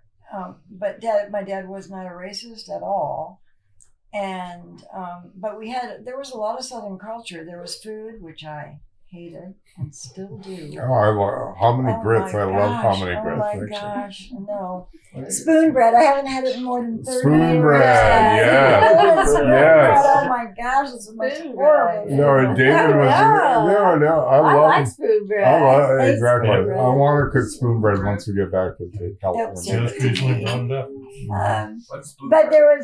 it's cornbread with like 14 times too much milk in it. If you want to bake Southern, you put more milk in than any other person in America It's kind of like would a put. creamy And cornbread. it's all like Like that. a sort of. puddingy cornbread. Pudding. Yeah. It's gross. You Yeah, eat it with a a cross between spoon. pudding and cornbread. It's too gross. But I realized, well, I was telling them the other day, some people were in the room, but I know some people weren't, that I'm on this English language police thing on Facebook. And I mean, I'm in a bunch of things on Facebook, which I think are interesting. And one of the things they talk about is like idioms and cultural things that you have kept, even though you know they're bad grammar, but you still say them, like, good Lord willing and the creek don't rise. I mean, which my dad said all the time. Mhm. And how I knew the words to Gooby. And someone said, are you Southern? Where do you come from? Because I'm from the South, and we all say that. And I said, I'm not from the South. I was from, grew up kind of in Los Angeles, but my dad was a Southerner, and a lot of that was in our home. Not the racist part, but the other part, the food and the stories and the mugwump stories and and the songs that we sang and the records, the 78 records that we had. We had Disney ones and we had Civil War songs. And so we kind of grew up with that Southern culture, even though we were on the West Coast. And I think that was I think that influenced my life. I am not unsure when Dad lost his accent, but Southern accents come so easily to us that I am not sure he didn't have one when we were little. Right, I think he probably had a Southern accent. And whenever we went to Virginia, I think everyone would pick it up. Oh, I picked it up in 2 seconds when I went to Virginia, and I exactly. think that was probably from him, even though I don't remember that now. Yeah, and I still use y'all. Yeah. But he did it. He was not a racist, but he grew up as one. Yes, It he was did. a change. He grew up in a very racist society, a very apartheid society and stuff. And, he started changing when he was in the Navy, and then when he went to a Billy Graham thing in Urbana, Illinois, then he, when he converted or whatever, was born again, whatever. That actually brought about a real change in him. Well, I think the change had already begun in the Navy. I think seeing other cultures, he spent on a ship. He went to North Africa, went to Italy, went to Turkey. Well, and you can imagine being raised in the racist South and then suddenly seeing, the world is bigger than this. Yeah, and also the Navy was always, unlike the Army, which was actually segregated up to that point and even beyond until the Korean War. The Navy was always integrated because it's hard to segregate, and say this is the black area of the ship and this is the white area. It was always integrated. And that was, I think that's part of what started him on, on that road. But yeah, he definitely, within the course of 5 years, 6 years, he totally changed from what he grown up as. Wow. Because he, I was mentioning to Aaron last night that when he found out, there was a big story in the 1930s when FDR appointed Hugo Black to the Supreme Court. That the reporting on Hugo Black was that he had been a member of the Ku Klux Klan, a few decades before when it was popular. When it was, when a lot of congressmen and senators belonged, and so that became reported. And Dad actually wrote a letter to him asking him how he could join. So that's kind of where Dad was at that point in time. But he changed. Yeah. Wow.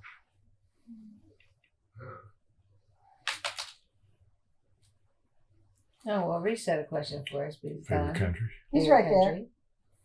Are you awake, Reese? No. Yeah. Oh, he looks like Okay. So it's on the sleep over there. Oh, We can record it. Do you have a question? We wanted to know what our favorite country was. Yeah, what our favorite country. We're ready to answer Outside it. the U.S. Well, you already answered it? I No. know, I said we're ready to answer it. Oh, yeah, go ahead. What is your favorite country? Probably Wales. I- When's Wales? Yours is Wales. Next. They're going through their favorite. I was going to say France right, but Wales is. The Dordogne countries? Valley. France, but On your degree, Belgium wait, and is Dave, just your so degree is in close. Welsh, is that correct? Welsh language Yes. and literature? No. Which is why Reese's And named Reese's Reese. name is Welsh. Yeah. Yes. Oh, yeah. Yeah, France and Welsh name. Belgium. I'm just going to throw them together. Yeah. I love Wales. I just haven't spent enough time there. All those wise. You were going to say France and now you're not? No, I said France and Belgium. I'm going to take The them words together are as like- one. Yeah. But, that but Wales is a good one. I love Belgium. Belgium's nice. Yeah, but my favorite's Czech Republic. But I knew you'd say that. Yeah. Would you say that too, Sarah? Absolutely. I'm a Francophile and Anglophile. I love the UK and I love France. I think if we had not been to Prague, so I liked Eastern Europe. I liked the Soviet Union back when it was, but yeah, I'm not sure I would like it today under Putin, but I liked it back when it was Gorbachev. Under Khrushchev? Under Gorbachev. Gorbachev. Come Um, on. How old do you think it is? Look. But Well, I remember Khrushchev. well, no, I remember Khrushchev. I wasn't in the Soviet Union under Khrushchev. Yeah, but Goodbye, little brother. but so I kind of like the Eastern Europe part, but Belgium, I really enjoyed Yeah. Belgium. I like Belgium. Yeah, I first went to Belgium with these two, and it was very nice. We So, had fun. That was good fun. yeah, and Ian Where'd you went. go? Where'd you go in Belgium that you liked? Because all we did was Antwerp. Oh, but Yeah. Ghent and And Bruges. Bruges. Ghent, Bruges. Bruges. Bruges is And a town. Bruges was And also Nice. and Ian actually replicated our trip What I had. a couple years ago. We saw you in- But Did I'm you, sure I've did you been there replicate before. driving to Germany with the parking brake on the entire Are you talking about our Yeah. trip? Mom? Where'd you get? The one that we went to Belgium? What? yes, We went to yes, Belgium? yeah. And I went along with you. Yeah. And then I went from there to Moscow, or from England to Moscow. But Dean drove to Germany with the parking brake on. yes, Yeah, we ruined that rental We car. were in a rental car. But we had turned it in, insurance, so you know. We turned it in. You guys all kept making fun of me because I had to go to the bathroom a lot. Yes, I remember that. Yeah, sort of. We like Europe. Yeah. Listen, I Yeah. remember when we stopped at the gas station, we got in the car and the guy You left drove me alone in around. the car. And you were asleep. We didn't want I to wake you remember that up. And then too. the guy, the mechanic, had to drive the car. We're all waiting outside. And we see Crystal's little head pop up. The strange man driving the car. Strange man driving her around. She was 7. So sorry about that. It's amazing you turned out as well as you did. Things that happen. And of to course, you. we've all heard the Crystal riding her bike into the Yes. Yep. into the Yes. canals. Into what? Into the canal. Into the canal.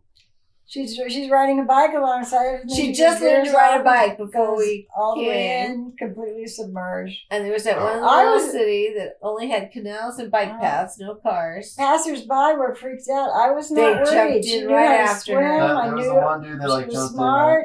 And one And guy I knew jumped in she'd right swim to away. the top, and she did. We lost the bike, but she swam to the top. No, he walked She around. was Where's your fine. bike? And then he goes, "Ow! I found it." She's fine. A nice stranger. Yeah. Mom, did you also break your arm? I had a broken foot already, so Anton and I just looked. We'd had this plan to ride bikes, to rent bikes and ride them around in this cute little town that she had found, Giethorn, that didn't have roads, only bike paths and canals. And then I broke my foot. It's The just first day there, the right? first day there. Wow. We Stepping had- off a curb. Not even. It was just Lame. like a little thing in the road. I was taking a Yeah. picture of Aaron and I stepped over and it was this tiny thing and I twisted my foot and broke it. And that was all just a horrible story about trying to get to a doctor in Germany. And we went to the Mediterranean, and she couldn't swim because she had that stupid cast Well, we got on. to Giethorn and so I had this big old cast on and so Dawn and I got like a bicycle built for two, and so we're trying to balance with my between the two of us to do Those this aren't little fun. wobbling, and Yeah. they're laughing at us, I the did one bike that rental way, people yeah. and You stuff. have to be really But anyway, strong. yeah. So we had the bike, and she had the bike that she was Stronger. just learned to Some ride. coordinated. And she went off, and after Right. you said, "It's just all like a dream." It was just funny when she talked about it afterwards. She said she didn't remember going into the water. It was just all like some kind of dream, and then everybody was kind of around her and stuff. So She didn't panic. She didn't cry. No, after she didn't got panic. out. She was No. fine. yeah, but we had some adventures there. Yeah. I remember walking, not as bad a story as Crystal's, but we were doing a night hike in Yosemite with, I think everyone was there, including Aunt Phil and Uncle Don. I think them and Mom and Dad and the four of us. And we were on a night hike by Mirror Lake or something, and there were these reeds that were right off the trail. And I tended to go off trail a number of times. Yeah, he did. Yeah, he was known Where's for Dean? it. It's always where's Dean? Where's Dean? It happened in Yellowstone. He was there were just geysers. here. Where's Dean? He was right behind me. Up, where's Dean? So I just took like 3 steps off the trail Uh-huh.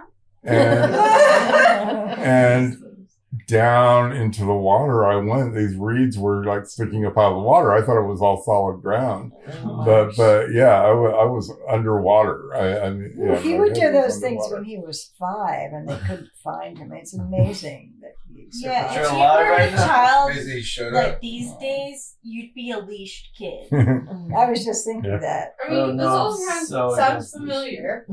Oh, Where's you're Ian? against leashed kids until Where's you've Ian? been a camp counselor and have to watch 10 kids at once. And they used to go changes real camping with fast. Aunt Phil and Uncle Don all Yep. the time. You used to work. I used to go Camping. camping with Go Aunt camping. Phil and Uncle Don. How was that? It was. I was thankful to be too old to do it. I think. Very thankful. It I be think we difficult all sometimes, aged but- out at about 13, because you went with them until you were about 13. I don't remember. I didn't go. I may have only gone once or twice though. It was really you We guys were- when they had the camper Yeah. and all that. We Where did went you to go Tahoe and They would go in California mostly. They had Yeah. like pop up Yeah. tent trailers. That was the main. That was They the like main to one. They cook go to outside, Yosemite make and the Mount camping Lassen. meals. They and just that like kind of going thing. camping. Although we anywhere did around go the to state. Yellowstone with them once, Yeah. and Yeah, also yeah. again because I had aged out of it by that time. I after I turned 13, I didn't want to go again. But Debbie and David, they took you up to Canada, right? Or, Yeah. Vancouver. Yeah, we went to Busch Gardens. And all. Yeah. So, but yeah, you know, the older you get, the more noticeable things become. They weren't used to being around kids a lot that day in, day out, driving in the car, long trips. So they would get irritated about things too easily and had certain ways they wanted things done. So that could be And difficult. our parents were not But like they that. loved camping. They loved being out the doors. We Yeah. loved the adventure of going with them different places. Yeah. setting up the tent with them, eating outside, cooking over the fire, all that stuff. Watching bears. And I Bears, bears around I all the time. remember David. I remember once when David cried Because she slapped him, but I'm sure we're not going to talk about that. Okay, I guess we're not going. And we were very protective of David. I don't remember where I was, but I know the incident. I was really angry for a long time about that. My little brother, Do you remember she that? hit my little brother. It was in the car. Uncle Don, I think, was getting tense about, trying to find where we were supposed to go, wherever, I don't know. And you were laughing. But Yes, anyway. you were laughing. Anyway. Yeah. That was a slap game. But we really liked going, we liked going with them when we were little. It was just taking us around places. Did you say you saw bears around all the Bears, sometimes we see the bears, and sometimes we knew they'd been there and bent up the cooler or something like that, knocked over trash cans in the night in the campgrounds. They were in the campgrounds But these often. were also the days when if there is a bear along the road, people will make lines to try and feed the bear out the window. We went to Yellowstone Park, and there were just going into Animals the park. would come up to your car. But there would be a row of bears with their paws out. Oh my god! They wanted They've the learned. food. Yeah. Well, the donkeys. Remember the donkeys, the wild Yeah. donkeys that would just be on the those. road, come up to the car, and And stick their heads in the car. they'd stick their heads. You'd roll down the window, and they'd stick their heads in, looking for some kind of food that you might give them. But there was one time when we were in Kings Canyon, Real, I can't imagine that happening. I know. and they had a metal, cooler with a lock on it and everything. It was two metal. locks. And Kind of situation. and the bear, and we saw this. We saw this from the tent. It was about 2 a.m. The bear was outside, woke us up, and we looked out the tent door, and there was a bear out there, and he grabbed the cooler, and it's a metal cooler, and he put it on his lap. And then he squeezed his arms together, and the top popped off. Yeah. And this was not a modern metal thing of super cheap stuff. It was heavy. Metal, yeah. So it seems like we should have been more scared than we were. So we like those. We like those. Sarah, did you have something? Oh, I just had a question about your parents and what do you think their hopes were for you? I think they were pretty wide open. They were pretty Yes. accepting of whatever Yes. path we wanted to go on. Yeah. That's They true. were not pushy parents. That way. They did not define it that way, what they wanted for each one of us in that way in terms of career path or anything. More concerned about the kind of people we turn out to be. Wanted us to be happy. Yeah. My dad wanted me to go to a conservative Bible college when I got out of high school called Montanova in Oregon. Yeah. And when I said no, I wanted to go to Berkeley, he did not argue with me. He just said, "Oh, all right." And I knew that is not what he wanted. But Especially he let us since make Berkeley fun. was like, Wow. I mean, it was 1968. 1960. it was riot time. It was, But he immediately accepted it. Yeah, except we all had to move there and follow you. So. Well, afterwards. But Okay. I lived on campus. I didn't live at home Yeah. anymore, except in the summer. So what happened But he was, accepted it so readily that, and then I was wearing. I remember another time at that same era, I came home. I must have already been at Cal then, and I came home and I was getting dressed, and I had on boots and a long dress, and because I dress like a hippie, and he said, "Oh, so you like that way of dressing?" And I said, "Yeah," and he let it go. I think you're misreading it. I think you had a long dress on. You did not have a mini skirt on. I think that It was, maybe. But I had worn miniskirts in high school. but I think you might have liked the fact that you were now That I wearing a looked long like basically something out of the long 19th century. Right. Yeah. Oh, and then one memory, which I tell my students all the time, and they just don't get it. when I was in high school, we were not allowed to wear pants. Girls couldn't wear pants. And we had a senior pants day when the girls could wear pants. And I remember I had on olive green corduroys. I didn't own jeans at that time.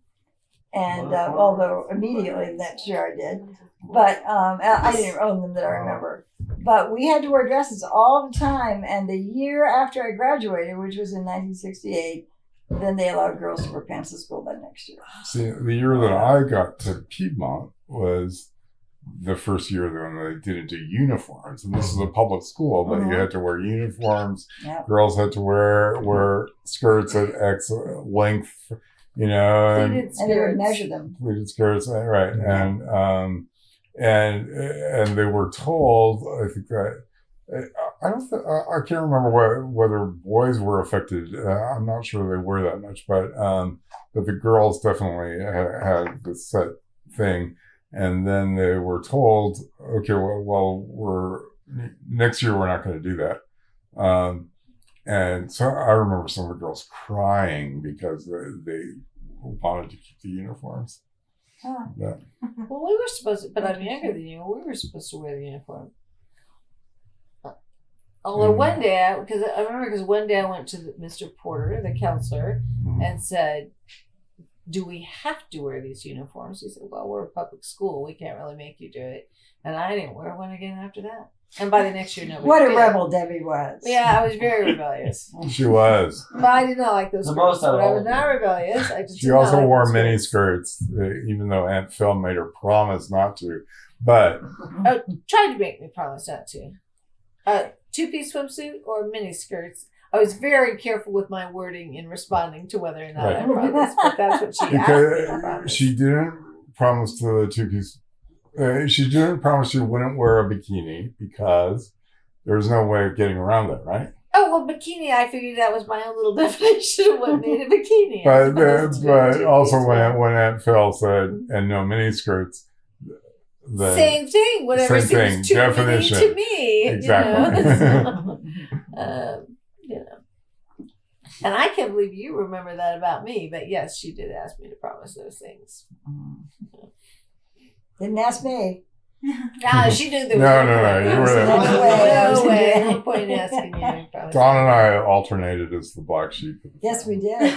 Oh, you were never not the black sheep of the family. I know. He sometimes might have joined you. I was always the black that sheep, herd, and sometimes there was also Dean. I actually never was.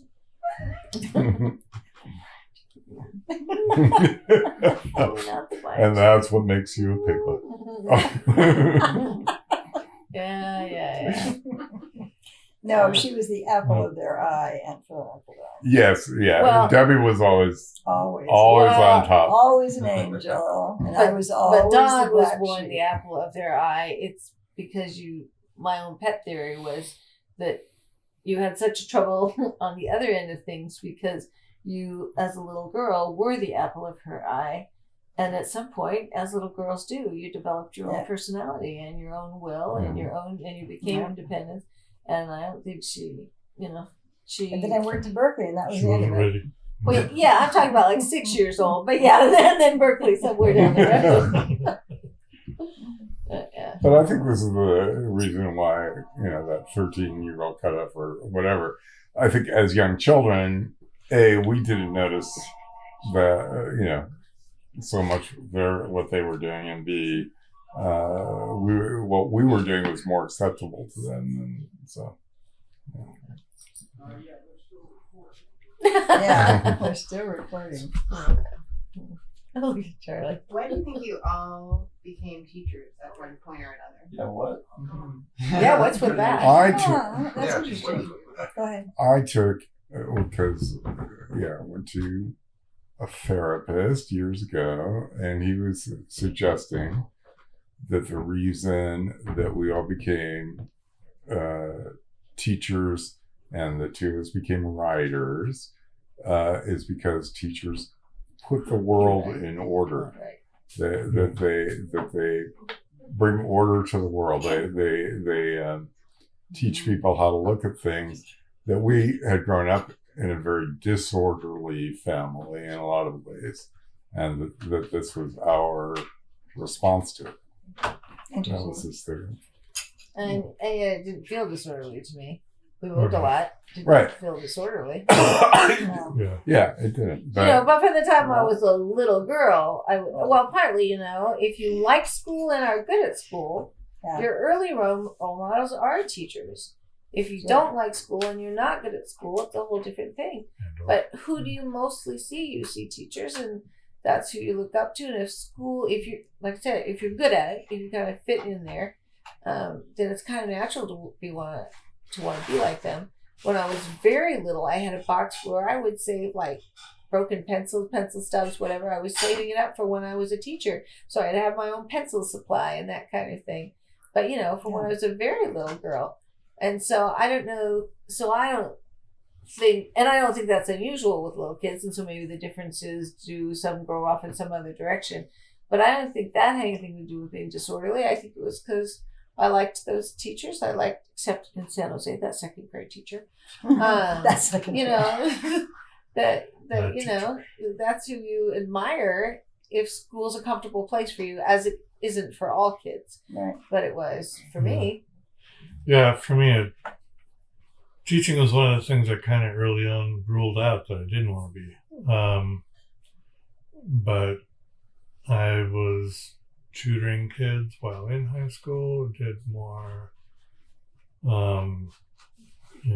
Bible study groups and college groups, and from there on doing small business classes. It just kind of was something I ended up doing often. But it really wasn't until Bolivia where the easiest job for me to get was in school. And then we came back and everything with computers had changed, which I had been doing. Figured one way or another I had to do a new career. Either had to completely learn a new kind of computing, or else do more teaching. Just seemed time, so I switched to that. Well, when I was 13, programmer, right? Mhm. Yeah, I was a freelance programmer for Oh, you worked for 20 IBM years. for a while, right? Kind of, yeah. Yeah. Well, he had his company, remember, Yeah. White Rose. Yes. I don't think I knew that. You had your own Yeah, company? Had my own consulting company. I hated going around and getting new jobs. That was the main thing. That was the main thing that was difficult. But fortunately, I did kind of keep getting jobs word of mouth. So Wow. I was able to keep doing it. Well, If when I'd I was been- 13, are you done, honey? If I'd been a Yeah. salesman, I could have stayed in that career, but I wasn't. And Tom, before you start, Jordan made it home. He wanted you to know. Oh, good. I'm glad. I was so tired.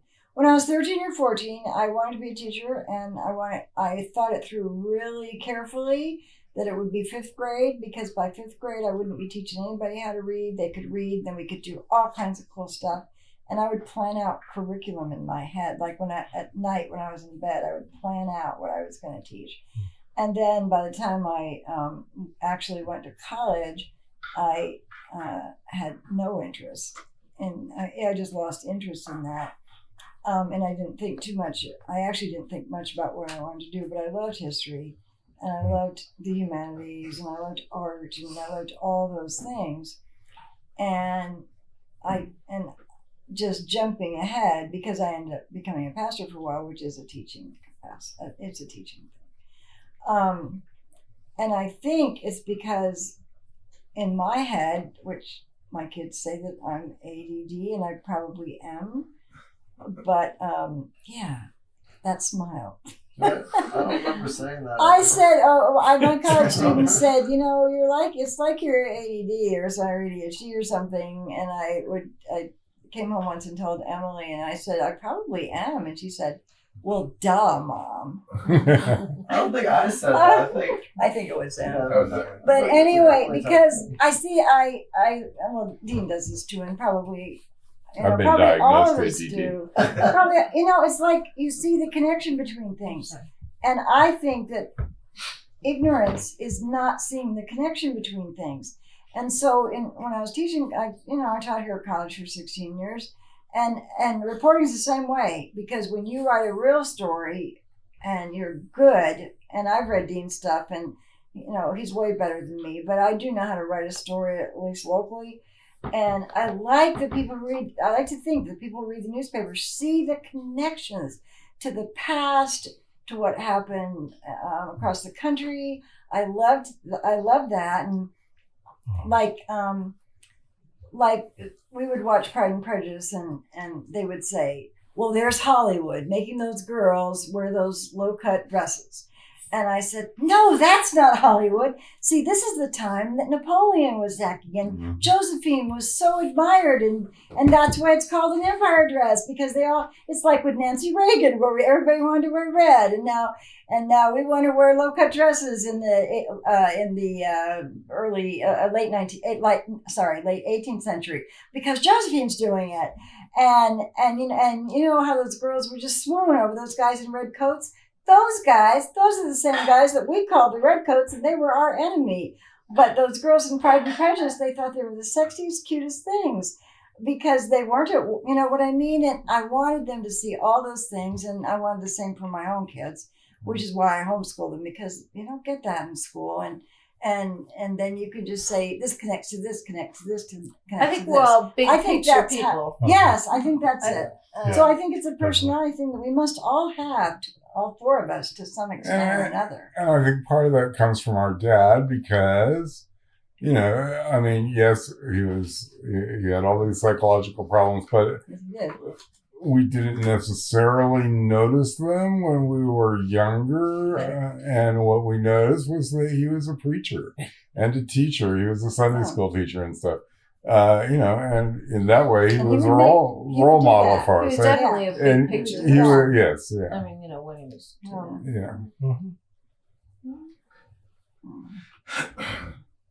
So switching from like teacher then to reporting, is that easy or?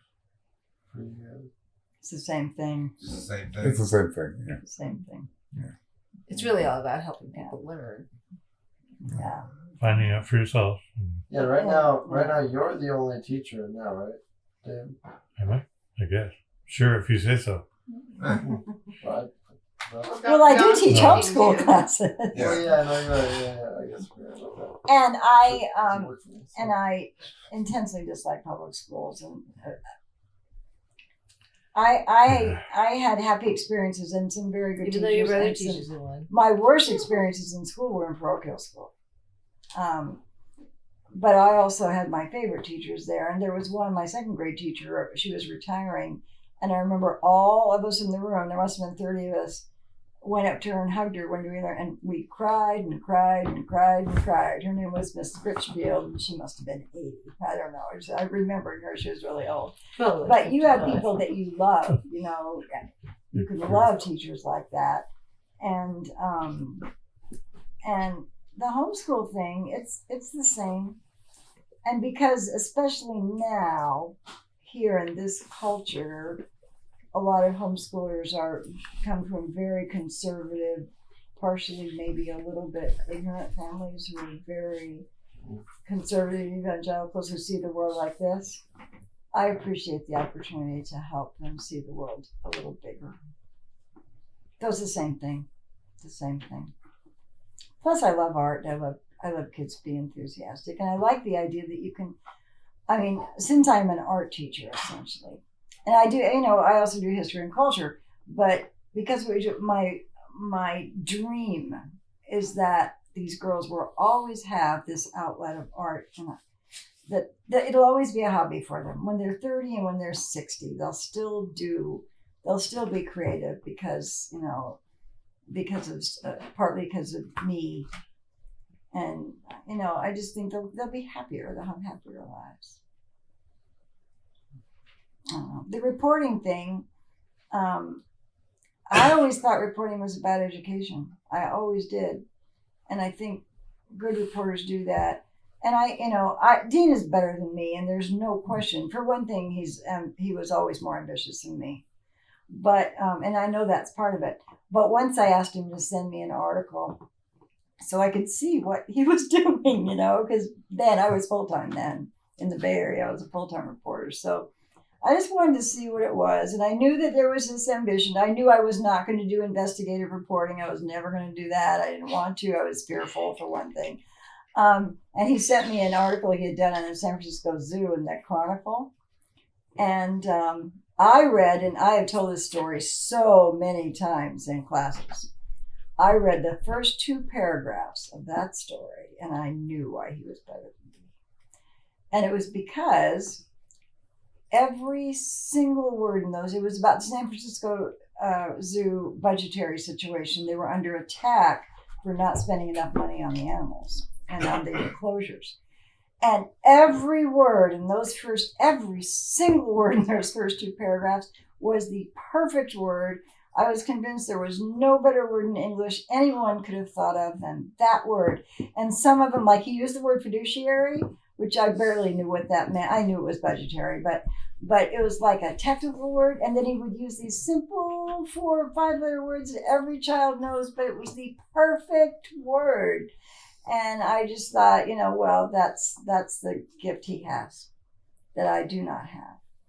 And it was educational. That article, you understood what the whole San Francisco Zoo situation was after you read that article. And that's what I wanted to do with my reporting. Just like in class, you want them to understand everything about that because they read your article. So I think it's the same thing. Except writing is a specific talent that we happen to have. And some people don't. I get that. But, all right.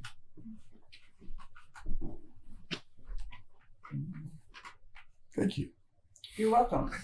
I have told many, many English classes over the years that story. That's crazy. So what are your hopes for your kids? Dean, your wife wants to know what your hopes for her children I are. think she knows. I think she wants. Yeah. Start with David. Come on, David. Jump on the young one. The hope for that guy.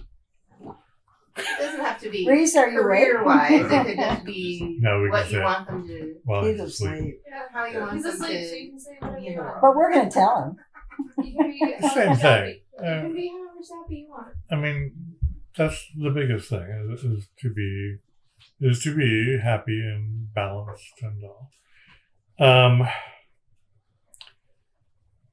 I guess 2 specific things for me would be to be hopeful, because it is so easy in this world to feel like, nope, you're stuck in a rut. That's all you can do, and want to always feel like, no, there's a way somewhere. There's a path.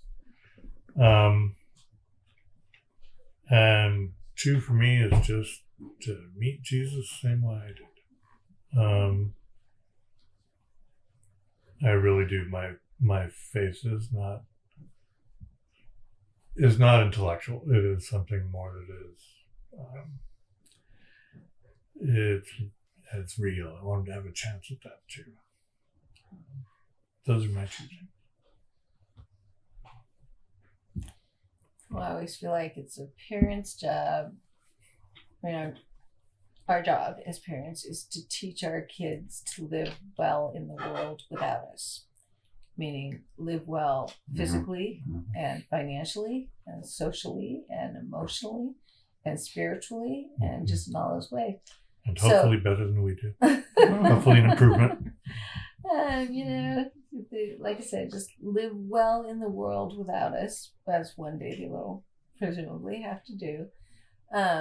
But just in all those ways, so I don't know if that's one thing or 15,000 things all at once. But want them to be happy. I want them to have a sense of what they give to the world and how valuable it is. That they give something valuable, and that they can know what that is, whatever it is. It could be the kind of job they have, or in the way they raise their children, or in the volunteer work they do. So that would be a main thing, if they find that thing that they know they give value to the world, that they know what that is. Maybe the main thing. I mean, there's all kinds of subparts to all of it, to live morally and ethically and all of that.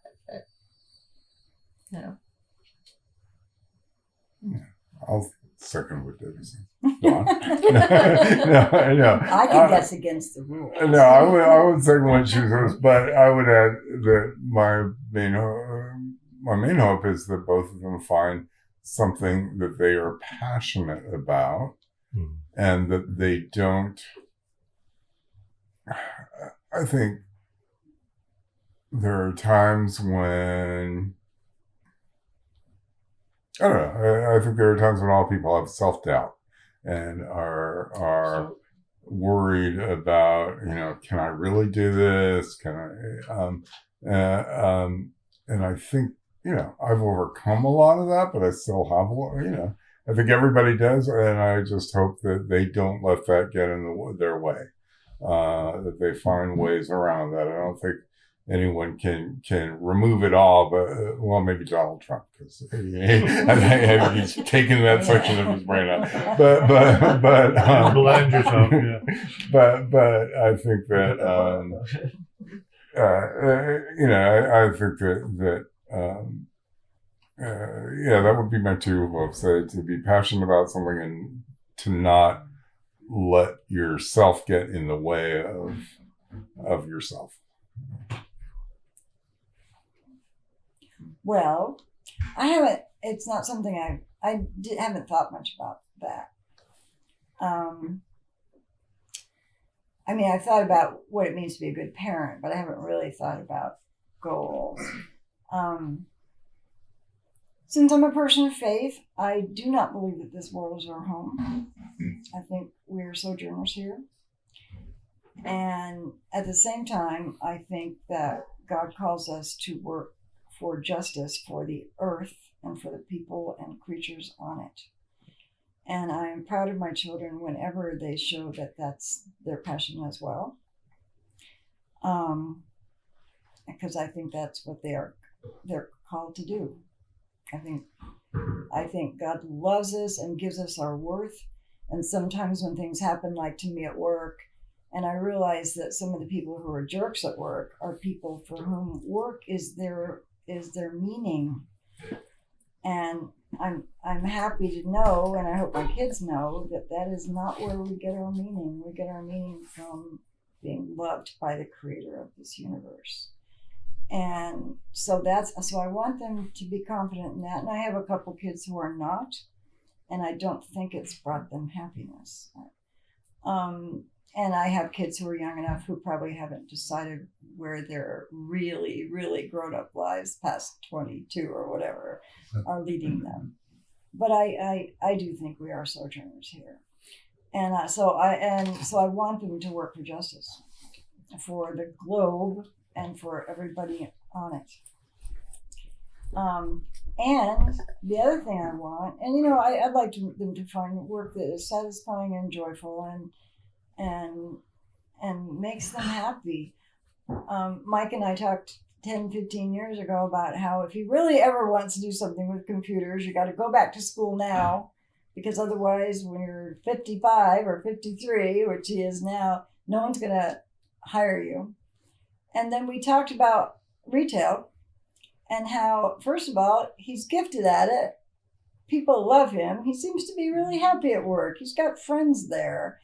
And people in Niles, everybody on the street knows Mike. Hey, you sold me a computer once and you really helped me get a good one. And it's like, this is a fulfilling life. And I want every one of my kids to have a job like that. Yeah.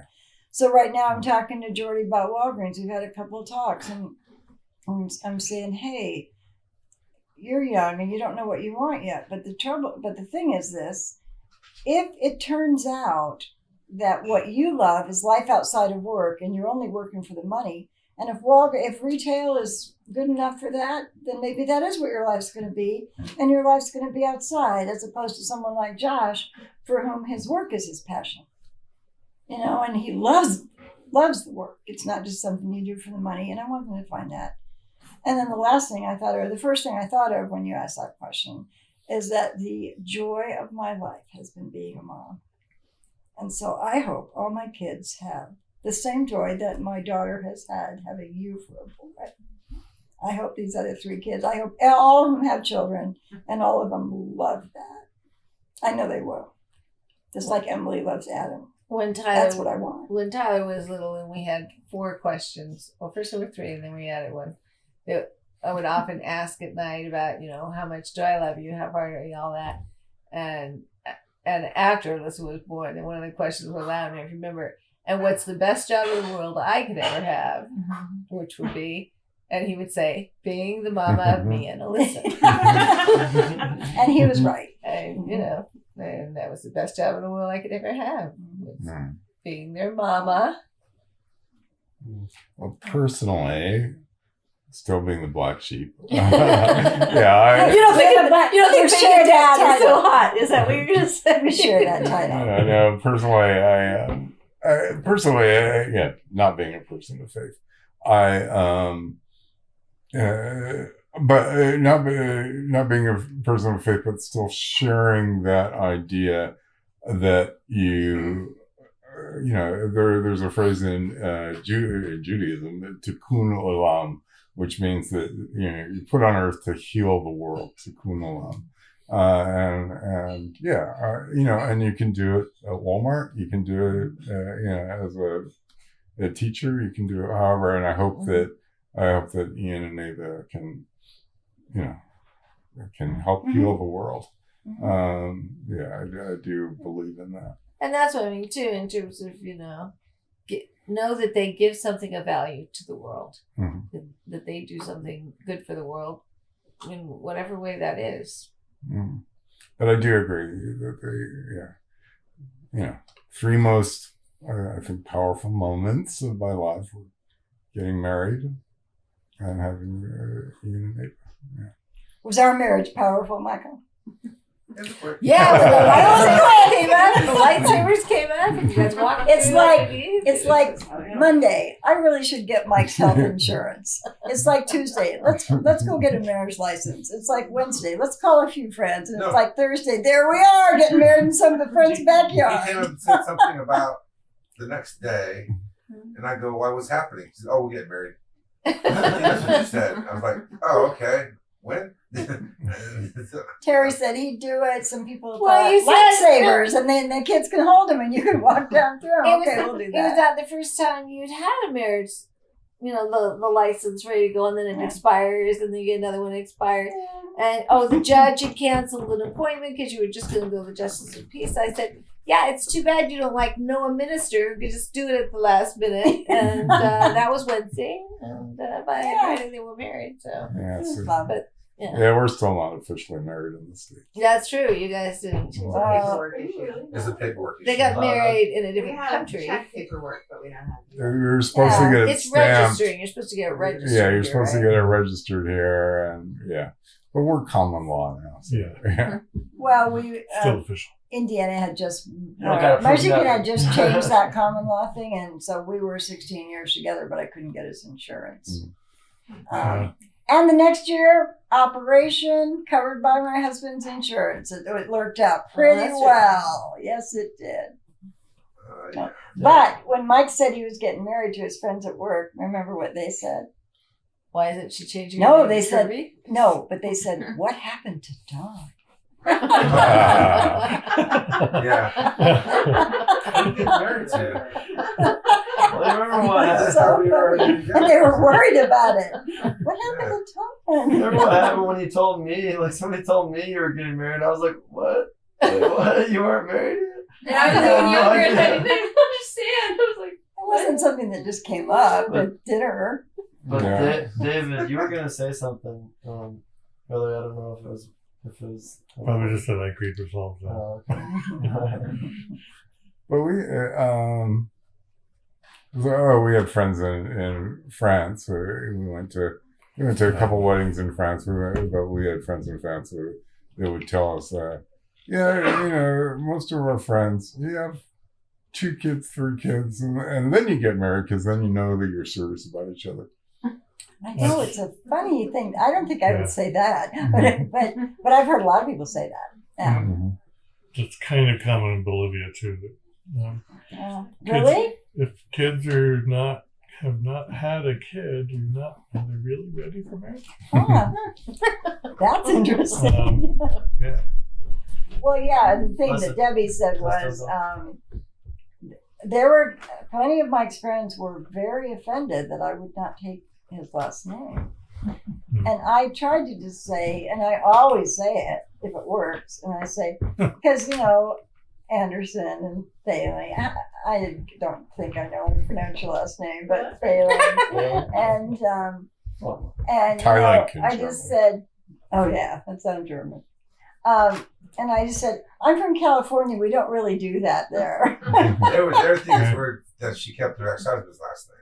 Well, the thing is, Well, I I said have she been probably likes Fraser. Yeah, Been they so died. long. In my feelings, But I it's have her been word. Fraser the whole time I've been an adult. When I was a child, I was Calbreath. Then I became Fraser when I was an adult. That's my name. And to take someone else's name, it just sounded I usually bizarre to tell me. people Why would it's- anyone do that? Her work No offense to has Debbie. Frasers on it. Her Oh, what? Hey, teaching Hey, stuff Debbie, has you're the Frasers black on sheep it. now. well, Mike was saying something about something, but first let me just say, when we were getting married, and Terry kept saying, "You sure you don't want to have a hyphenated name? We could call it McBride. We could, McBride call." I said, "Are you kidding?"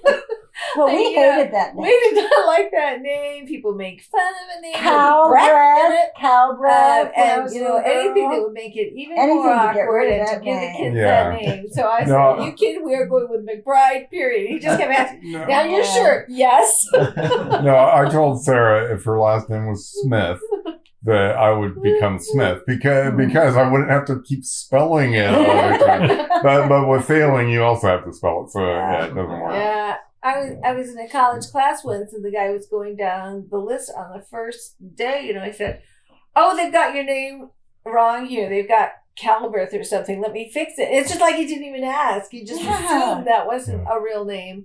He said, "It must be something with it's a G, right? A G. It's a G, right?" Yes, we got that all the time because that is the more popular version of that. Well, I got Calbreath. Well, Oh, yeah, we all- I think we- and they we all all thought got they were the Calbreath. first Yeah. person to think of it. Everyone who said it, they thought it was the funniest thing that they were the first person who ever thought of that. Yeah. Calbreath and also I bad haven't breath. thought that. I feel like the first time I said that, I was like, oh, that's so funny. It's not funny. Yeah. No, so I was happy enough to change it to I've- McBride, though I still have to spell it for some people. Yeah. Which is weird. But people had a hard time spelling it into California breath.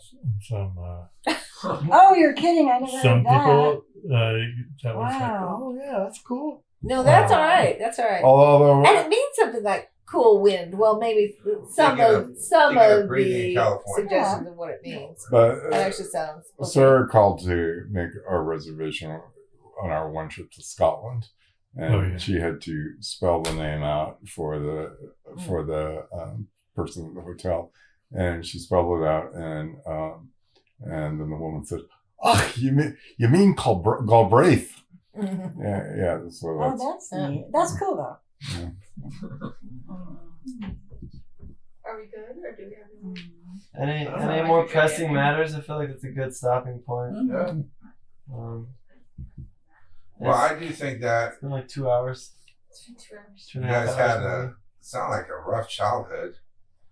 It didn't feel like it. We did. Well, Yes, I did. we had parents who really loved us and did not mistreat us, and we were very From fortunate. everyone that I've met in life, which I'm sure you guys agree, that's like the key to like turning out okay, as opposed to like Mhm. Well, Knowing that you are really intensely loved like by knowing your knowing parents. you're loved by your parents is like the thing that like Oh, the there's- thing like I've noticed. You know, our cousin But- Nancy, she still makes comments. I mean, she's she's in her 70s, and she still makes comments about how I never got that loving support when I was at home. I did not grow up with that. And you guys And- had each other, which And is it awesome. still hurts her after all these years. Mhm. And that's common. And the four of us, yeah. We did But pretty what you well guys together. did, you think not necessarily long-lasting friendships.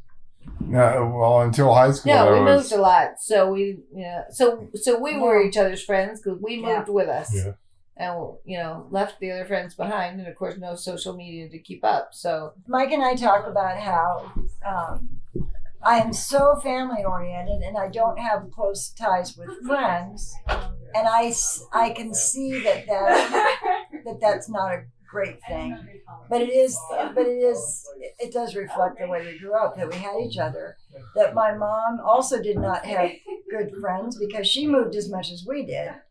I never really thought about that. And I have pleasant relationships with people. I enjoy talking to customers. I have still a few friends from Brown Mackey, and I haven't worked there for 6 years. I mean, we stopped working there 6 years ago. But it really is family, and that was a pattern set, I think, by the way we grew up. Well, David, why don't you just come on in and sit down and say bye to the camera, and I guess we can be done unless anybody else. We didn't say how bad things were in Berkeley. I mean, that was. No, we didn't take Interesting. everything It was rosy. interesting time. Yeah. Josh, you stopped. Right. okay, Good bye. night. Bye-bye. Bye. Was yours gone? Merry Christmas. Bye. Bye. Bye. Alright. Bye. Bye. Amy. Bye. Bye. It's gonna make a great podcast. Alright. It's gonna make a great podcast. It'll be both. It'll be like. Alright. Did any of that go onto your card? Yeah. Probably. Okay. Whatever went onto your card, let me just get It that. is December 22nd, 11:44 p.m. in South Bend, Indiana, 2019. I think